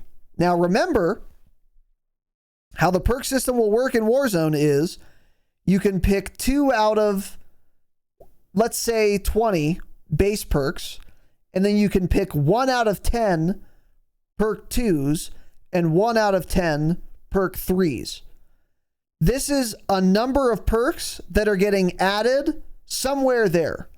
They don't specify where each individual perk goes. So like the first perk is irradiated. We don't know if that's going to be a base perk, a bonus perk, or a super bonus perk. I forget what they're called in MW2. Doesn't matter. We don't know what slot these are going to go in. So it's going to be very difficult right now to evaluate how strong these perks are, because I can only pick 1 perk 2 or 1 perk 3. So whatever goes in that slot doesn't really depend on what the perk does. It depends on what the perk does and what other perks that could go in that slot that I'm giving up to take it. So we will try to evaluate how strong these perks are, but again, it's really going to depend on what slot they can go into, which we don't know yet. Yeah. They haven't told us yet. Nonetheless, here is the list of new perks we're getting in Warzone 1. Irradiated. Move faster and take less damage while in the gas. Trash. Not a good perk at all. A bad perk also. And it's not good. Yeah. Because you can kind of even think and just compare it with the perks we have now. Would I take this over any of the Modern Warfare 2 perks that I normally run? No, I don't think so. Yeah, there's no... Yeah, so. I agree. There's no reason to have this perk. Yeah. Yeah. And all you're doing is doing gas exploit cheese easier.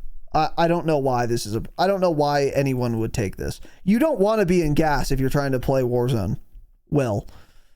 So why am I going to double down on being effective in the gas? I don't know. This would have to be really busted to even be worth considering. So anyway, Tempered. Now available as a custom perk, Tempered allows you to refill armor plates to full with 2 instead of 3 plates. So just how Tempered has always worked since we've gotten it. Very strong perk. Very strong Very perk. good. Depends what slot it's in. This is probably going to be an ultimate perk, I would guess. Ultimate, that's what it's called. I think, right? Base, that's bonus, what the ultimate? perk 3 is. Yeah, you're right. Yeah. I would think this is going to be ultimate, yeah. It'll definitely be ultimate or bonus. It won't be a base perk, for sure. Yeah. So very strong perk. We'll see. Next is, because, for example, am I taking tempered over this next one? Combat Scout. Bullets you fire briefly ping an enemy for you and your squad. If you hit the enemy, they should have included that. Hitting the enemy from farther away increases the ping time. Oh, wait. Hold on. Is this actually how... Okay, let me read this again. Bullets you fire briefly ping an enemy for you and your squad. The way Combat Scout used to work is bullets you fired and hit an enemy with would highlight the entire enemy character model. But if this is being changed to literally I didn't even notice that. Yeah, it does sound then like the perk is ping. trash. Yeah, because it used to highlight you completely. Correct. That's the only reason it was good. Oh, yeah, this is not nearly... Yeah, okay. Yeah, I mean, honestly, if this is between Tempered and Combat Scout, I would take Tempered over this version of Combat Scout. The other thing, too, is, like, we all have bad memories of Combat Scout, but it was so strong on Caldera because of all the bushes. So, like, as people run in the open, you light them up, and you see their whole body glowing red. You could continue to shoot them through bushes, continue to get hits on them. Also, so many of the buildings in Caldera were made of, like, straw. And you also had 10 attachment guns, so you could pen a lot easier, so you could pen people through the walls. So, like, either way, a Combat Scout in that form was not going to be nearly as good on this map, in my opinion. If it's just pinging them, yeah, this is not going to be an issue at all, I don't think. If it just pings them, it's a terrible perk. It's not good at all, actually. If you have good teammates, they should be pinging right when they start shooting anyways. Yeah, exactly. Like, this is really... So to be clear, I don't know if that's exactly what they mean. Because Combat Scout used to work in, again, it used to highlight characters. But now they're saying it only pings characters. So that's as if you were to, like, ping in Ground War, just puts the icon above their head. Which is still good, but you can do that without a perk. It just won't do it for you automatically. So why am I going to run a perk to do it? Just get good. So... This is either going to be a very strong perk or really bad, depending on how exactly it's going to work. I'm not 100% convinced they mean ping when they say ping, although I am leaning toward that. Well, Cold Blooded, I think, said highlighted. I'm trying to look for it to see. I'm trying to look for a description. Yeah, I wish we got more Scout. clarity. Damaging an enemy briefly highlights them for you and marks them for the entire squad. So this 100% is not the same thing. They would say highlight. Mm-hmm. I'm leaning toward unless they that. made a massive mistake in these patch notes, it does not sound like it's Warzone 1 Combat Scout at all. And by the way, I agree. And if that is the case, I'm glad. Combat Scout was too strong, I think. So In Caldera especially, it was busted, yeah. Yeah. So that's another one we're getting. Next, Resolute. When taking damage from gunfire, this grants a short bonus to movement speed. So, a couple questions. Number one, obviously, how much of a bonus are we talking? Number two, when they say short bonus, does that, let's say the duration is 2 seconds. Does that mean every time I take damage for the next 2 seconds, I have that movement speed bonus? Is there some kind of fatigue period where, because if I'm getting shot from like far away, the guy hits me with a bullet, I get the 2 second bonus, and then his next bullet also hits me.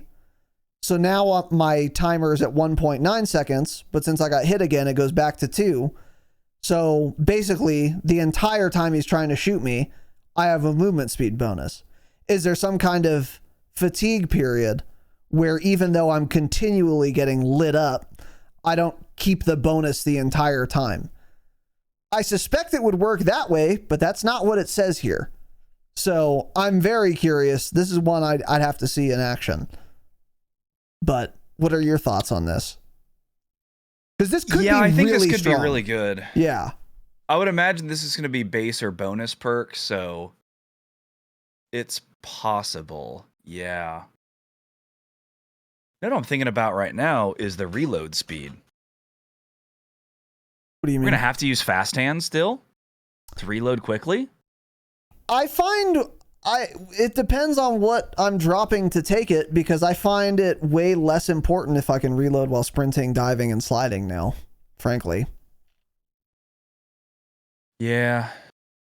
Yeah. I wonder. Regardless, just by itself again, because we don't know what to compare these to. I think this is a good perk, yes. By itself, this sounds like a really good perk. Yeah, that short movement bonus when taking hits. This would be crazy up close, too. I mean, combining this with, like, tack pads. I didn't even think about that. You're probably not going to get an extra boost if you stim at the same time, but yeah, this could go insane, I think. This is probably one of the best ones on the list. Yeah, it could be. For me, it just depends on how much that speed bonus is and if it can get infinitely refreshed or not. But even if it doesn't get infinitely refreshed, if the speed bonus is fast enough, then yeah, that alone would make it really good. So yeah, that's interesting. That's the first one I'm real curious about. But anyway, next one. Shrouded. Drop a smoke grenade when you're downed. Don't take this perk.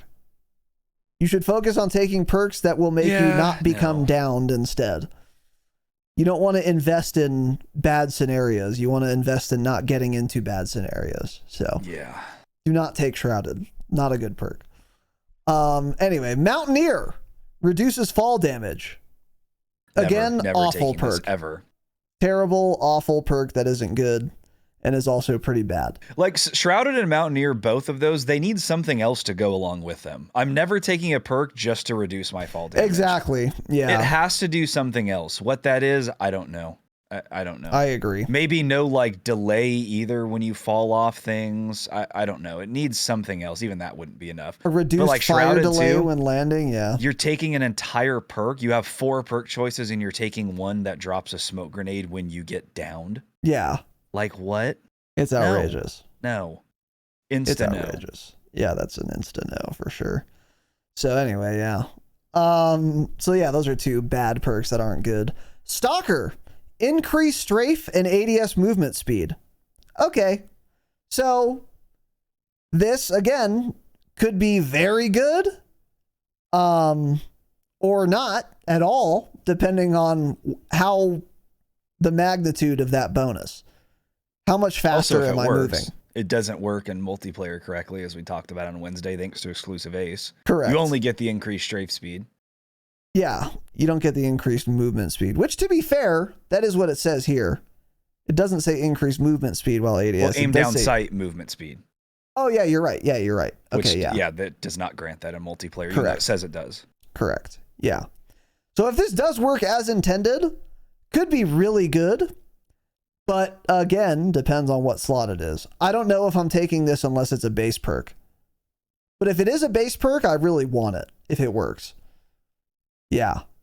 So it's giving me we'll like see. bonus vibes, bonus perk vibes, I think. Yeah, I don't think it would be a base perk, to be clear. I think it would be like a bonus perk, yeah. Those are the vibes I get as well. Escapist. Increased downed, prone, and crouch speed. No. Terrible. Not good. Unless you essentially sprint when you're crouched to like hardly make any footstep audio, then no.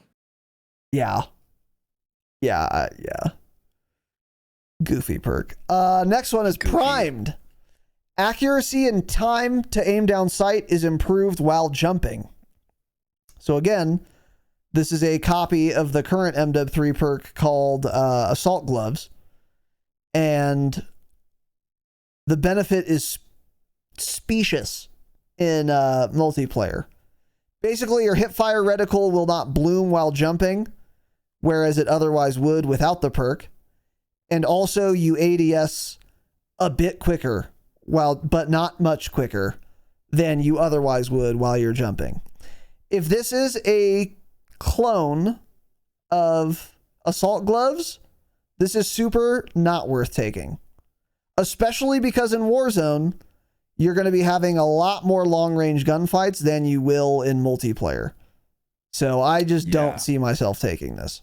There's a use for this, like a very niche use, maybe resurgence using hipfire builds or like a hipfire shotgun. True. There's a case for it. Big map BR though, I don't think there would ever be a reason to run this. Just so we're clear, accuracy means hipfire spread essentially. It's your hipfire bloom. When you're ADS, accuracy means literally nothing for you. If you're ADS with your AR holding an angle at 50 meters, you get 0 benefit from improved accuracy because accuracy is not that stat. Yeah. And there should be more clarity on that, by the way. They should. Yeah, I think there should be. Because a lot of people, because like if you're new to a shooting game and you hear, oh, increase accuracy, that's very important. I'm going to take exactly. That. No, it means nothing in Call of Duty. Exactly. Yeah, there needs to be a lot more clarity there. But anyway. And then last one is called Faculty. Delay triggered explosives while sprinting. Warns of nearby enemy equipment. And reduces combat noise. So like Tanner said, there's a perk where you just drop a smoke grenade when you're downed. But then this perk gets like 3 separate benefits. This is like engineer and bone conduction headset.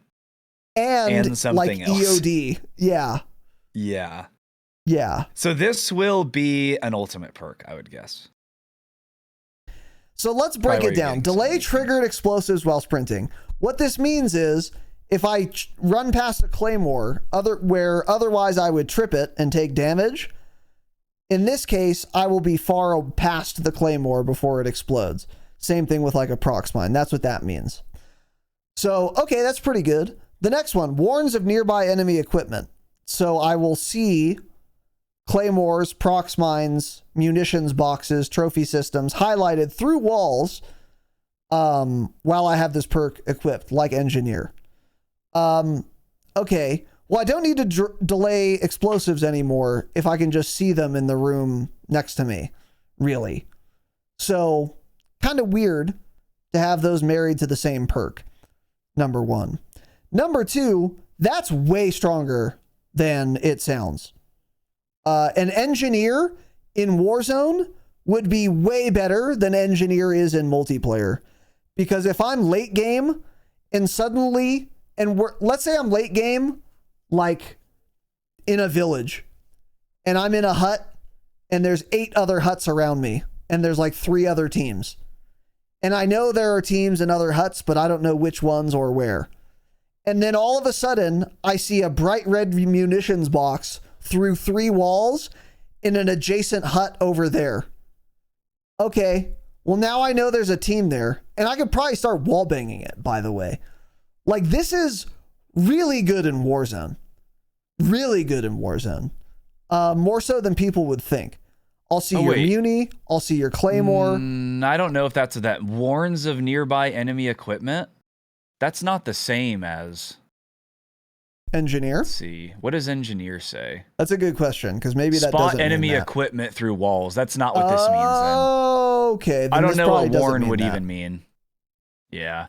So this is not as good as it actually sounds. It is doing 3 different things. The most important one for Warzone would be reducing combat noise, so you could hear enemy footsteps better. That could be...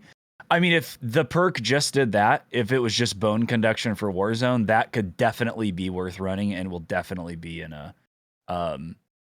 be in the meta discussion probably, but I mean, unless something really changes, people don't really run prox mines or claymores anymore, so triggered explosive doesn't matter that much. And then if you can't spot things through walls like you can with engineer, if it's just warning of nearby enemy equipment, what does that mean? Yeah, isn't there another piece of gear that does that?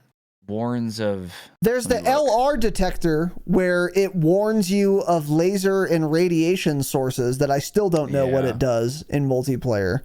So maybe it means something like that, but I don't know. So I'd really like to know what that means, but I think you're right. I don't think you'll be able to see stuff through walls, because I think it would say that, like you said. Maybe it's almost like a DDoS type thing too. Like there will just be an overlay that's like 1 or 2 enemy like devices in range or whatever. Area. Yeah. Mm-hmm. Yeah, maybe that is what it means. It's possible. And by the way, when I first read this, I saw reduces combat noise. I thought that meant for a second that I would make less noise if I had this perk. but I don't think that's what it means. I think you're right. I think it's going to be like bone conduction headset, which reduces other noises so that the idea is you can hear footsteps and or gunfire more easily. Again, depends what slot this is in. Yeah. For sure. I mean, I would love to run bone conduction in Warzone. We talked about this when Modern Warfare came out. Like, this could be huge if we get something like that in Warzone. That would be quite helpful. Like, just that alone, if it works well, that may be worth taking for your third slot. Because what else is in that slot? It's going to be, you know, High Alert, Ghost. Those are the top two right now. This is there. Yeah. Maybe worth taking. Maybe. Yeah. Especially now, because if you're running a non-suppressed gun, using Ghost now is not as important as it was. I don't know if I'll take this over High Alert, though, honestly. Yeah, I don't know. It's a good question. Yeah. Yeah, my big thing is I'm very curious what warns of nearby enemy equipment. Again, it may be one of those things that's cute where your teammates, if you kind of have a normal squad you run with, you kind of just run your own perk. So one person to have High Alert, because this is how it was like in ranked and stuff when we'd play. If one person has something like High Alert, that helps the entire team so much because you're always together. I was thinking so if you guys are pushing buildings and ranked and somebody's running faculty, you could be like, I hear guys, and your teammates have no idea. You're like, I hear guys, they're up above us or something. If you can pinpoint that, it's very important to have. Yeah, for sure. Yeah. So yeah, all in all, I like new stuff, and none of these sound like grossly overpowered to me. Some of them could be, but we don't know for sure yet. So, and it also depends on what slot they're going to go in. So pretty solid little list. These additional perks allow for an impressive variety of playstyles and perk packages, as the total number of perks now reaches over 30, with the 5 new default perks, meaning tac pads, climbing boots, etc., plus for a total of now 12 perks in slot 1 and 2.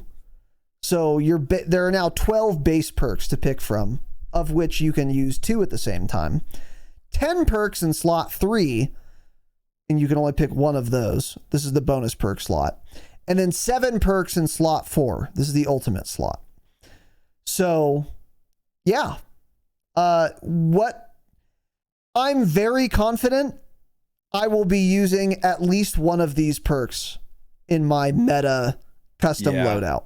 So this will impact how I and most people play the game. In what way? I don't know yet. I don't know what slots, and I don't know how good some of these are.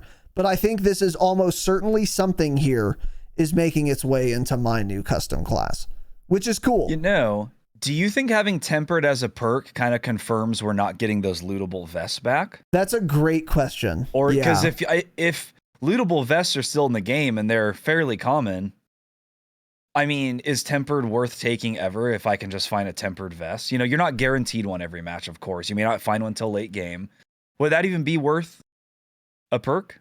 If it's you bonus could say or ultimate, the same about Ghost, though, and the Ghost vest. Yeah. There's already a Ghost perk and a Ghost vest in Warzone right now, so. But also, if I'm not mistaken, against doing that again. I'm pretty sure the Ghost vest worked differently. I think it was like extra Ghost, like you wouldn't show up. There was something different with the Ghost vest and actual Ghost. It was better than the actual perk too. It was different. Yeah, I don't know which one was better, but there was some difference. That's true. That's a good question. I don't know. Yeah, I don't know. Some of these are interesting. I'm all for new perks. I mean, some of these are definitely I will never use. Most people will probably never use, but nothing wrong with adding them in. Give people a little bit more to think about when making their loadouts. Yeah, I agree. Yeah, my big thing is that if I had to guess, none of these are like grossly overpowered, and that's the most important thing, I would say. They just seem like a lot of them could have utility depending on your play style, etc. And that's good. And more perk variety between players is cool too. Like, it's nice when you're playing Warzone in those eras where, like when we had Combat Scout, it was like some people ran Combat Scout, some still ran Amped. They were both quite good, and it was hard to make that choice. So you saw some variety there, which was cool. So if having all these new perks introduces more variety and more slots, that would be interesting, which I think is quite likely with all these perks. Yeah. So, yeah, overall solid list. I'm going to go PP. Why don't you tell us about this new gulag if you want? All right. Yeah. So next up here, we have the new gulag, which of course is coming at launch. So here's what they say. Urzikstan features a new gulag. The perfect way to redeploy once you face down an adversary in 1v1 combat. Notice they have to say that too, since Infinity Ward launched Warzone 2 with the 2v2 gulag because they're insane and they don't know what to do. So however, this gulag, aside from being brand new environment, comes with new gameplay updates too. So we have 3 different things here. So 1, the Ascender overtime finish. So replacing the old overtime flag, players are now provided an exfil rope that drops into the middle of the gulag during the match, allowing extraction. But be warned, you can both shoot and be shot at from the Ascender. So basically, you go to the middle of the map, you start taking this up. I'm going to be honest, I don't know how I feel about this, because somebody could just sit at the back of the map and just watch the rope, and unless it goes super, super, super fast, which we saw it at COD Next, and I don't think it did, I can just sit in the back of the map, not risk fighting, and shoot the guy as soon as he starts going up that. So unless it's, again, very fast and a very short rope, I don't think I like this over the traditional flag, but we'll see. Second one here, Gulag public events. Several new public events may also occur within the Gulag, such as Go Again, which is an additional Gulag attempt if you lose the first fight. Cash grab, more money on the floor, and with a big stack in the middle of the map. So just like current Warzone right now, you can grab cash and whatever you get in the Gulag. If you win, you come out with that. And the last one is locked and loaded weapons. AMG and SMG loadout with full armor. What is an AMG? Automatic machine gun? I don't know. Maybe what does AMG mean? They meant to say AR or LMG, probably. Yeah. I don't know. Yeah, they meant one of those two, I think. So yeah, so locked and loaded weapons, AMG plus SMG loadout with full armor, helping the victor by bringing back some much needed power items into the match. Okay. And then last one, which is coming in season, not on launch. We already saw this at COD Next, but Night Vision Gulag. NVG has a new name, as the Gulag will occasionally go dark while equipping operators with night vision goggles for a fun new twist on the Gulag experience. And they did confirm they upped the chances of this at COD Next to get feedback on it, basically, see how players liked it. And so they've made adjustments to it in season. That's why it's not here on launch. And I think it's also going to be very rare. Like, it was more common at COD Next purposely so it could be tested. So yeah, I like the night vision gulag too. I think that's a cute idea. I'm totally good with that. I agree. So first of all, looking at the screenshot, I do see a little water on the left there, which I'm not a huge fan of. You're muted. Is this not the same map that was at COD Next? I don't know, but you're seeing the water too, right? Because I do not remember water. I do not remember water. Yeah. I don't either, but I'm definitely looking at some water. And it looks pretty dark and murky and not super high water visibility like they said earlier. So luckily, I guess it's only on one side of the map, because I was like, I wonder if you can swim under mid and get to the other side, but doesn't look like it. Or just like wait underwater for them to take the Ascender, which is point number 2. I was going to say, I agree with you. It seems insane to rappel out if you can be shot on the rope. You're never winning a gunfight if you're the one ascending, right? Ever. Like, it's never happening. It sounds like, so with the flag, you're forced to push it, right? You're forced to push it and either kill that person or start capping it yourself. I mean, theoretically, you can just sit in a spot and wait for the guy to take it. It sounds insane to me. Well, the gamble is if you do that and the other guy does, you both lose and no one gets out of the gulag. That's how it works if no one caps the overtime flag right now. So that is the reason you wouldn't do that every match, because otherwise you would. But if you do that and they don't take the Ascender, then you both just lose. Yeah. However, it does seem, it still seems like with the overtime flag we have now, at least I can cap it. But this I'll actually never be able to take. Yeah. Especially in this particular gulag, because look how open it is. No matter where I am in the gulag, I'll have line of sight on that rope. So like maybe in a different gulag this would be okay, because if you're like too far away from the rope, you can't get to it to LOS it in time before the guy's gone. But like it doesn't look like that's going to be the case in this one. This is kind of weird. The gulag public events are cute. I have no problem with that. And the night vision little event is cute as well. I think that's cool. It's neat. Overall, I've always said this. The gulag being a good, perfect experience is not high on my priority list, because if the gulag is bad, unfair, bad visibility, not fun, you deserve all of it because you went to the gulag. So like, oh no, the gulag's unfair and I lost because it's unfair. Well, don't go to the gulag then. Like, I have far less, I'm far less strict about how well the gulag plays. Now, to be clear, I still want it to be fair and good and all that. But if it's not, then ultimately I'm okay with it, because at least I can avoid the gulag by playing better. This isn't like forced on me, like the sun glare on Verdansk 84 is forced on me. Doesn't matter how good you are, you can't outplay the Verdansk 84 sun, but you can't outplay this gulag or any gulag. So yeah, overall, I don't know. We'll have to play it and see, but I don't think the gulag is a huge priority in either case for me, frankly. And I'm glad it's not 2v2 also. Yeah, I'm glad it's not 2v2. It's a great point, yeah. Yeah, so moving on. Additional content in season. Season 1 Reloaded, available in early 24, will bring with it a number of new features, including covert exfil, a new secondary exfil condition, what? As well as the weapon case, similar to that seen in MW2, but with brand new rewards. What?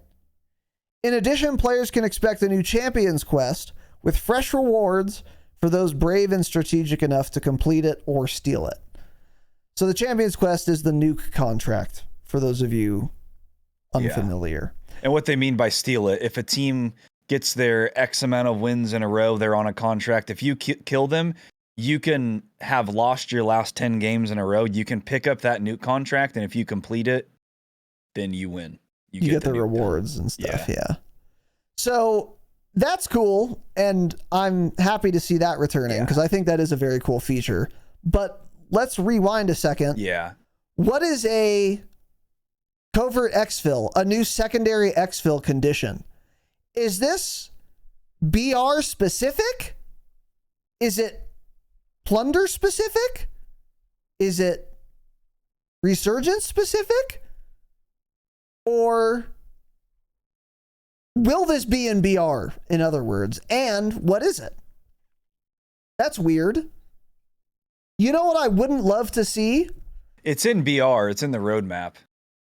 102 people in my lobby to start, and then 20 of them crash before dropping out of the plane.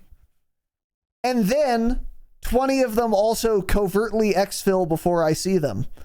That's a super fun, fast-paced battle royale experience that I would love. Psych.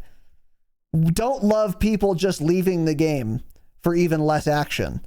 I don't know what this means. And does that count as a win or a loss? What, you just left? It's like you just bounced? Like, I'm good. From what the leaker said, it's like a secret way to win. You would have to win doing this, right? Like the new contract is a win condition. But it's called covert exfil, implying that other players won't be able to easily stop you because they won't know you're exfilling. So I just don't know what this means, man. I'm very concerned. Yeah, I don't know. So I'm looking on Twitter right now. There were some leaks a couple days ago, which is like challenges they found in the files. One of them is called Best of the Best. And it says in Battle Royale, place in the top 10 or earn a covert exfil X amount of times. Another leaker says MW3 will feature a new Warzone mechanic called Covert Exfil. It looks like it's a secret win. It doesn't talk anything else about that. Trying to look at this last tweet. I don't know. Mm-hmm. Yeah. Probably doesn't count as a win or loss. It's a non-competitive feature for pubs. They'll probably have some exterior features like challenges or quests tied to it, maybe. Yeah. Yeah, it can't just be like you automatically win the match, obviously. I don't know. This is very weird. It is weird. So, yeah, we will be getting ranked Warzone back at some point, I'm sure. And if this is even 10% as goofy as it sounds, it won't be in ranked. So, not the biggest deal in the world, but pretty weird. Curious to see what it is. And then the weapon case, similar to that in MW2, but with brand new rewards. That's quite cool. I'm totally open to there being weapon cases in regular BR. And if you either win or covertly exfil, you unlock a blueprint if you had picked up the weapon case in the match. That's really cool, actually. I have no problem with that. That doesn't negatively impact anyone else's gameplay experience, unlike covertly exfilling by thinning out the lobby does, or could. So the weapon case thing I think is actually really cool. And another like Easter egg type thing that people might want to go for. Especially if you drop the weapon case so that as long as anyone finds it, it's pretty much guaranteed to go to the winner as long as you're looking for it. That would be very cool. And that's probably how it will work, because in DMZ, if you picked up a weapon case and died, you would drop it and someone else could pick it up. And if they exfilled, be marked on the map, they would unlock it. Now, I will add, I'm not sure if you should be marked on the map in regular BR for picking up a weapon case. That makes it a huge liability just for a blueprint in a BR mode. In DMZ, I think that was okay. I'm not sure if I would like that particular aspect to transfer to Warzone, but I wouldn't necessarily be totally against it. Pick it up just to get people to push you. Yeah. A lot of action. True. Yeah. That's cool, though. I like weapon cases. I think that's a neat idea, and I think they could fit well into BR. This is for sure something Infinity Ward made them put back into Warzone. Because they're like, DMZ's dead. We want this some sort of secondary secret exfil as well as weapons cases in BR. Yeah. Yeah, true. They forced them to do that. I wonder if the covert exfil will be tied to one of the new contracts. You know how in DMZ it was a contract where you could you carry the guy into the chopper, but you can leave with him. I wonder if that contract is coming to BR and that's your covert exfil. You pick up the guy. Maybe it announces to the whole lobby that there's like an exfil chopper inbound early, and that's the danger. So you get like marked, or the exfil, the LZ gets like marked on people's maps, kind of like the new contract has like that marking for everyone if they open their maps. Maybe that would be a covert exfil, and then you'd have to like defend that LZ until the chopper gets there, even though everyone knows you're there if they open their maps. That could be kind of cool. I just don't. What would be the reason to ever do it? Unless the covert exfil is tied to the weapons cases we'll be getting. Yeah, why covert exfil? That's a great question. Maybe if you get a weapons case, it like unlocks the ability to do this type of exfil or something. Or like if you do this type of exfil, you get a random weapons case. Or some other type of Because why would you want to just leave if it's not going to win the match? And it's BR, so you're not going to get anything outside of the match for it. They're not going to like give you you're not going to start the next raid with a ghost or something like your DMZ loadout or zombies would have. Yeah, exactly. So just drop on the train. I don't understand it. Yeah, that's the obvious question that I didn't think to ask. What is the reason someone would covert exfil? They don't say. Yeah. It's not clear. So yeah, okay. However, I will add, these could be cool. We'll see. Yeah. I'm curious to see what they implement here, but not necessarily a bad thing. Just depends on what it is. So that's cool. Next, new event, Merry Codmas. So we're getting the in-season event. Krampus is back, just kidding. Instead, get into this festive mood for Codmas. This holiday event brings new challenges and rewards, some visible, some hidden, to the Urzikstan map in Warzone in the form of Deck the Halls, Zombie Santa, and Sleigh Ride. Sleigh Ride Resurgence, LTM. Prepare for a holiday themed take on Resurgence as you're in for a number of treats. Okay, so no details there. Deck the halls. Santa's delivered presents across Urzikstan via a number of holiday crates. We've kind of seen this before. Christmas trees around the map with a bunch of like nice loot boxes around them. You can see them on the mini map.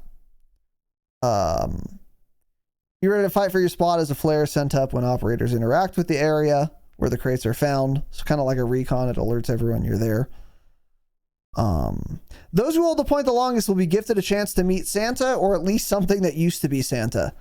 So you can probably summon Krampus or something like Krampus, but unlike What's Krampus, this Santa we see here? Yeah. Yeah, I just mean like some AI with a ton of health like Krampus had that'll chase you around. Unlike Krampus, it will not be forced on you if you don't want it to be. So that was the problem with Krampus. It wasn't that he had too much health. It was that he had too much health and he was inescapable.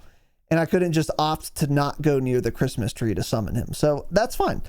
And then Zombie Santa. Once an operator obtains a key from Deck the Halls, a merry portal will appear. Take the portal to face off against a zombified juggernaut Santa. Defeat this before rummaging in his massive sack for a variety. Okay. Rummaging his massive sack. Of valuable loot. So that's weird. Like a little instanced area within BR. It's like the event we just had. It's like the Halloween event. Oh yeah. Where you go through the portal and you're in your own little area. Yeah. Mm-hmm. Yeah. This is perfect because if you don't want to do it, you just don't do it and don't ever have to fight him. They're avoidable. That's exactly why they're well done. Fantastic. Yeah, this is cool. And there's an upside to doing it because you can rummage through his massive sack, which which is pretty good. So yeah, those are cool little. They're LTM, so not that important, but they sound like they could be pretty fun. So we'll see. By the way, in one of these screenshots, Zombie Santa does in fact have a minigun. So I would expect that to be floating around somewhere. If you're into miniguns, you'll be able to use that again. So anyway, there you go. Let's see. Oh, there's more. Okay, Sleigh Ride. Santa's taken over the train at Urzikstan. Per his usual modus operandi. Okay, college kid. This guy needs to just shut up and graduate. Santa will be handing out presents to all the well-behaved operators he meets. Those who choose to be naughty, on the other hand, will be met with heavy resistance. Dang. Okay, hold on. So he dropped stuff for you. Is this Tarkov Santa? It does sound like that, right? Like he's friendly until you shoot him? Like you'll go up and like he'll drop you a UAV or a stack of ammo, but if you shoot him, he's going to destroy you. Yeah. Yeah, I don't know what being well-behaved means. I guess it must mean just not shooting him or something. Yeah, you'll be handing out presents. Yeah, it must mean that. It's probably just if anybody on your team shoots him, he'll aggro to your whole team. So I guess that's the cool. whole train has a dope little theme to it. They're kind of making it like seem like, so the first screenshot of Santa on top of the train and then this one, they're kind of like blurring it out and making it look like it's snowing on the map, but it's not. It's just like there's going to be snow around the train. Exactly. Like some snow particle effect. Yeah. Which is cute. Which is cute. Yeah, but we'd prefer snow. I would love the whole everywhere. map to have snow for like 2 or 3 weeks, but I understand that's a lot to do for that amount of time. But they did spend a whole year working on the Halloween event that lasted a few weeks, so yeah. I mean, it's the only thing they did for a whole year, so it's not that outrageous to ask for snow for a few weeks. Yeah, but yeah, I'm pretty confident we're not getting that because if you look at the Christmas tree screenshot. Like the building on the left, if there was snow on the whole map, you would see like some snow on that roof, which you don't. So it's probably just like an effect around the holiday like stuff. Yeah. So snowball fights. As part of both the player's default loadouts as well as in ground loot, you can find these rather lethal snowballs all over the map. So probably like a throwing knife that they reskin as a snowball is my assumption is what that means, which is cool. It's cute for an LTM. And more. Snowball fight. And more. Want a snowball? The Codmas event will also feature a new challenge for for Warzone and multiplayer during the 12 days of CODmas. Complete them to earn rewards. Very cool. And that's it. Yeah. That's it for the Warzone event. So Tanner, overall, what's your take on all this? A lot of info there. I think we're back. We're back, baby. Is that what they say? I think Warzone is back. Warzone is saved? It seems like Warzone is saved, yeah. I agree. Crying tears, happy face, praying emoji, yeah. 100. I think Wed Women's is saving us, yeah. Yeah, Wed Wimmy Women's, yeah, for sure. Yeah, he also keeps saying like there's a lot more coming that they haven't announced, so don't let me down, buddy. Don't let me down. That's true. Just the perk changes though and everything. Yeah, it's all huge. This looks really good. I'm looking over the Warzone little image they put out. Make sure there's nothing else here that they didn't talk about specifics with. Yeah. Did they ever talk about the deer hunt public event? No. Well, that's on here. As well as 3 map variants of the new gulag. It just said at one point around CODmas, go undead deer hunting. But that's all it said, okay. Yeah. What else here? Oh, see, it just says returning TAC map icons. And you can kind of see the screenshot there. I don't know. Maybe they changed the color of the icons. They're just more visible. I'm not sure. Yeah, that's a good question. You could also see 3 map variants of the gulag. They didn't talk about that. And they didn't talk about the deer hunt. That's an LTM. Who cares? We are getting rotation resurgence to return as well. So like the map rotation stuff, which is fine. So yeah, overall, my I don't think there's anything else in that roadmap thing. Yeah, no, there's not. Oh, you know what? Yes, there is. Perk updates. Returning combat scout. Look at the icon for it. It's a helmet with the ping icon specifically above the guy's head. I think that confirms it will not be the highlight like the old combat scout. It is in fact a ping, like it said. Yeah, let me try to find that's what the pretty OG much one. No, that's what confirmed. The OG one. It's the same exact icon. Really? Yeah. So I say because that icon looks familiar. Yeah, it's just a red or it's a yellow helmet with a ping on top of it. Oh, okay. Maybe not then. Okay. So yeah, I suppose we'll see. Overall, yeah, this all sounds really good. I think the star kind of piece of info here, of course, is the movement updates. Getting tack pads, climbing boots, commando gloves by default. Huge. Really big. Probably the most important thing. However, pretty much everything else is great. A lot of more quality of life stuff with the gas mask, with the dedicated ammo slots. The backup pistol is cool. Being able to see contracts so I can pick them up. That's nice. Yeah. Big game bounties coming back is really big. And then the map looks good and it looks visible. And that is important. So outside of this blog post, we do have a couple other little pieces of info via Raven via Twitch chat. So whoever's in charge of Raven Software's Twitter or Twitch account was watching Pulse Check live, and they had a couple of things to say via Pulse Check on Twitter. Here's how we're getting this information. These were both tweeted on November 30th, so 2 days ago. Update to gas masks in Warzone. We already knew about that. Wait. That one already talked about. It's just this loadout one, yeah. Yeah, okay. So loadout prices have also been reduced. So this is coming from Raven Software, where they said in Twitch chat, we've reduced the price of loadouts across squad sizes by varying amounts. For quads, that price reduction is 25%, meaning in quads, once we get this integration, loadouts will cost $15,000 instead of $20,000. Now, let me be clear, I super don't care about this because I have no idea what the rate of inflation will be on the new map. And I'm actually not kidding when I say that, because when Caldera launched, there was $5 as ground loot in all the supply boxes on the entire map. And then like season 1 happened and there was $5 trillion across ground loot on the entire map. So it was just, the economy was just in shambles for early Caldera. We were in a Great Depression, and then we went into like a massive big boom.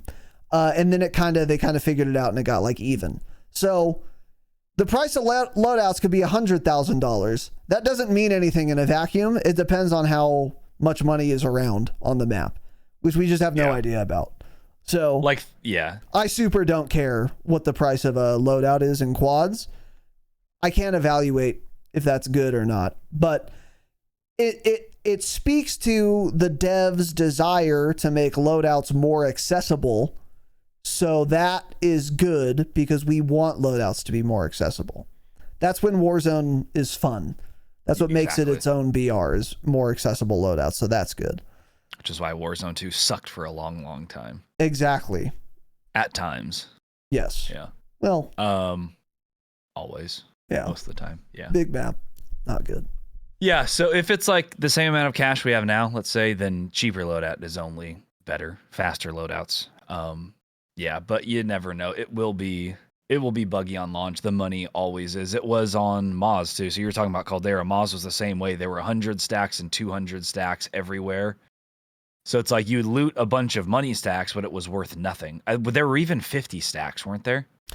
It was something insane. And then they said they fixed it, and then they didn't. And you screenshotted it, and we all laughed at Infinity Ward in Discord. Join the Discord, by the way. Yep. So, so if we're going into Urzikstan with the same amount of cast situation we have, then cheaper is just better, But we'll see how it goes. Yeah. And then there was another, I got some third-hand information from a member of our community, Jacob Down syndrome, Jake Down for short. And he said that J-God said, or implied, that the vehicles are also going to handle much better, kind of like they did in Verdansk, once this integration happens. So for those of you who've had the misfortune of using a vehicle in Warzone on Al-Mazrah, you know that it is cumbersome, to say the least. In fact, almost never worth using. That's how poorly they accelerate, handle, turn, reverse, stop. Everything is just in mud. They are 2 cylinders, 1-wheel drive vehicles or something in Warzone 2 right now. They handle so miserably that no one really uses them, which is a shame, and it slows down the gameplay tremendously. And according to Jake Down, for short, because his full name is Jacob Down syndrome, the vehicles are going to handle a lot better. Or at least J-God implied that. Yeah, J-God did. Yeah, they started saying. Great. Yeah, Jake sent us the clip. I watched it right Tell when we were us starting. about it. But I mean, he really didn't say anything. It really was just like he implied it because somebody mentioned like how the vehicles don't handle well, and like J-God kind of made a face. He's like, well, and then I don't know if he really said anything else. And he's like, well, I shouldn't say anything. I shouldn't say anything else. So he thinks they're being changed, or he seems to know something. Yeah. That, along with another thing that's been going around, is in all of the marketing images they've used of Warzone, in the screenshots, like the Warzone logo we were looking at, the crashed helicopter is the Warzone 1 type of helicopter, where there's no rear rotor, I think is the difference, right? And the Warzone 2 ones had that, and a lot of people didn't like how they handled. That's correct. They got this up is to the crazy Boeing Mark speed. II helicopter in the image, not the Mark IV. Yeah. I'm an expert. So they get up to speed in Warzone 2. They're very quick, but they're harder to land. It's harder to kind of stop. They're slower taking off, but they get up to a really high speed once you're going. They can't maneuver quite as well at high speeds. But so people also are like, oh, the Warzone 1 chopper is coming back. But then going through the blog post, and every screenshot they show that has a helicopter, it's the Warzone 2 style helicopter. So they're probably just using incorrect assets for their own logo in their game, and that's not going to be the chopper, but that's something to look out for too, because I mean, that again, the vehicle handling was something I expected Infinity Ward to fix in the first season or 2 or 3 at the most of the game, because the Caldera vehicles handled very poorly as well, and Raven fixed those in first month and a half. To be precise, lickety split is how fast they fixed it. Yeah. To be specific.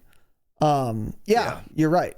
They were like really bad in Caldera on launch, and then they just said, okay, let's get the 40s Jeeps out and put in some modern vehicles so that we can drive them. Yeah. Trying to anyway. So that would be good. And by the way, I think this is more important than people might think. One of the big reasons for the speed or lack thereof of gameplay on Moz for its entire tenure has been how unusable vehicles are. And if the vehicles in Moz handled as well as they did in Verdansk, that whole map would play a lot differently if people were actually using vehicles. So if we do get a return to that type of vehicle handling, that is a really good thing in terms of the pacing of each match. And it's really important and is kind of overlooked when people talk about Warzone 2 on Al Mazrah, in my view. Is like, imagine playing Verdansk if there were no vehicles, or if the vehicles were the same ones that we have on Mazrah right now. It would be a like way different experience, actually, because they're much worse. So hopefully J-God's implication comes to pass and we do see a return to those really well, or vehicles that handle really well. And if they think that might be too overpowered, give them less health, but have them handle just as well, so that you have to switch more often, or they're more of a liability or something. But I would love to be able to move around the map more quickly, vehicularly, in conjunction with on foot. That would be great. So we'll see. I wouldn't expect that at launch though, because if that were coming at launch, they probably would have talked about it in this blog post. Maybe season 1 reloaded, maybe season 2, if they are planning on doing that. But I wouldn't be surprised if they do. It would be in line with speeding up the game, which is obviously what they want to do and why they've made all the changes we've talked about. And then the last question is, and this is a glaring question. Hey, how many people are there? Yeah, how many human players are on the map? That's a big one. That's everyone's a pretty asking. Good question, I don't right? think anybody wants the 100 player we have now. I think everybody wants the original 150-ish players, standard circles like we had in Warzone 1. But honestly, that's not really up to Raven. That's up to what the servers can handle. Yeah. So not sure what's going to happen there. I will say, I'm sure Raven probably wants a higher player count, 120 plus, but who knows if the game can handle it. Now, I know server issues and like performance are not related necessarily, but Zombies Urzikstan, I get actually 50 plus more frames than I ever did on Mazrah, ever. I mean, it performs so much better, so maybe that's a good sign, better performance, maybe no server issues, I don't know. Sometimes they go hand in hand, not necessarily though, but I want more players, yeah. I want the traditional experience we've had in Warzone 1, 150-ish players, standard circles, not the buyback mechanics and the 100 players they've dropped it to in Warzone 2. Don't want any of that. I agree. So, I hope at the very least they launch the game with like 120, 130, maybe adjust from there if the servers are performing well. But I really hope we don't launch with 102, and nobody seems to want that. I agree. All the ranked kids are constantly bringing that up, thankfully. So Raven and the studios are very aware that players want 150. Or at least more. Yeah, for sure. And that's one thing to keep in mind. When Season 1 launches, it is very possible, I would dare say even likely, that the player count will still be what it is now, which is 102. But Raven, historically, has change the player count in every Warzone mode often. Yeah. They've changed player counts between all the maps and modes like a dozen times probably when they've been in charge. So even if it does launch with 102, that doesn't mean we're stuck with 102 for the whole year. Raven is very open to changing player counts. They've done it many times in the past. So don't lose all hope if we launch with 102 like I expect us to. That doesn't mean we're stuck with it. And I could see them increasing it like a week after the launch of season 1 if people are complaining about it. So we will see where we end up. But yeah, I again, my prediction is we launch with the big map 102 player count. People will complain a lot on Twitter, and then Ted Timmons, because he actually cares about his job and his work, will make a tweet saying, hey, I was just in the shower thinking about all your guys' tweets at me, and we are looking into the player count on Urzikstan, and we'll be increasing it in our next balance pass tomorrow. Yes. That's what they'll let us know what they're thinking and what they're doing 100%. For sure. So, probably the Warzone launch patch notes, they'll put something. They'll say, we're at 120 right now. We're looking at changing that. We'll see how this goes the first week or two and what the feedback is looking like. True. I would not be surprised at all if we saw a little italicized blurb like that. Yeah. Yeah. So that's it, boys and girls. Hope you enjoyed. Yeah, we were considering doing a little section on kind of what guns from MW3 we can maybe expect to see in the mix in the meta on launch, but we will not be doing that. We've run out of time and energy. I need food. So we did, however, talk about that a little bit on Patreon, actually, in our latest episode. Some standout guns that are probably going to be relevant in Warzone after the integration from MW3. MCW is one. You know, the DM56, the marksman rifle, or excuse me. Yeah, that's what they're called, right? Or tactical rifle.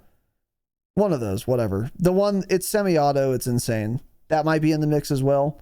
DM56, yeah. If you want more info on that, go listen to our latest bonus episode. But yeah, more importantly, we'll see what the meta, like, you know, December 14th.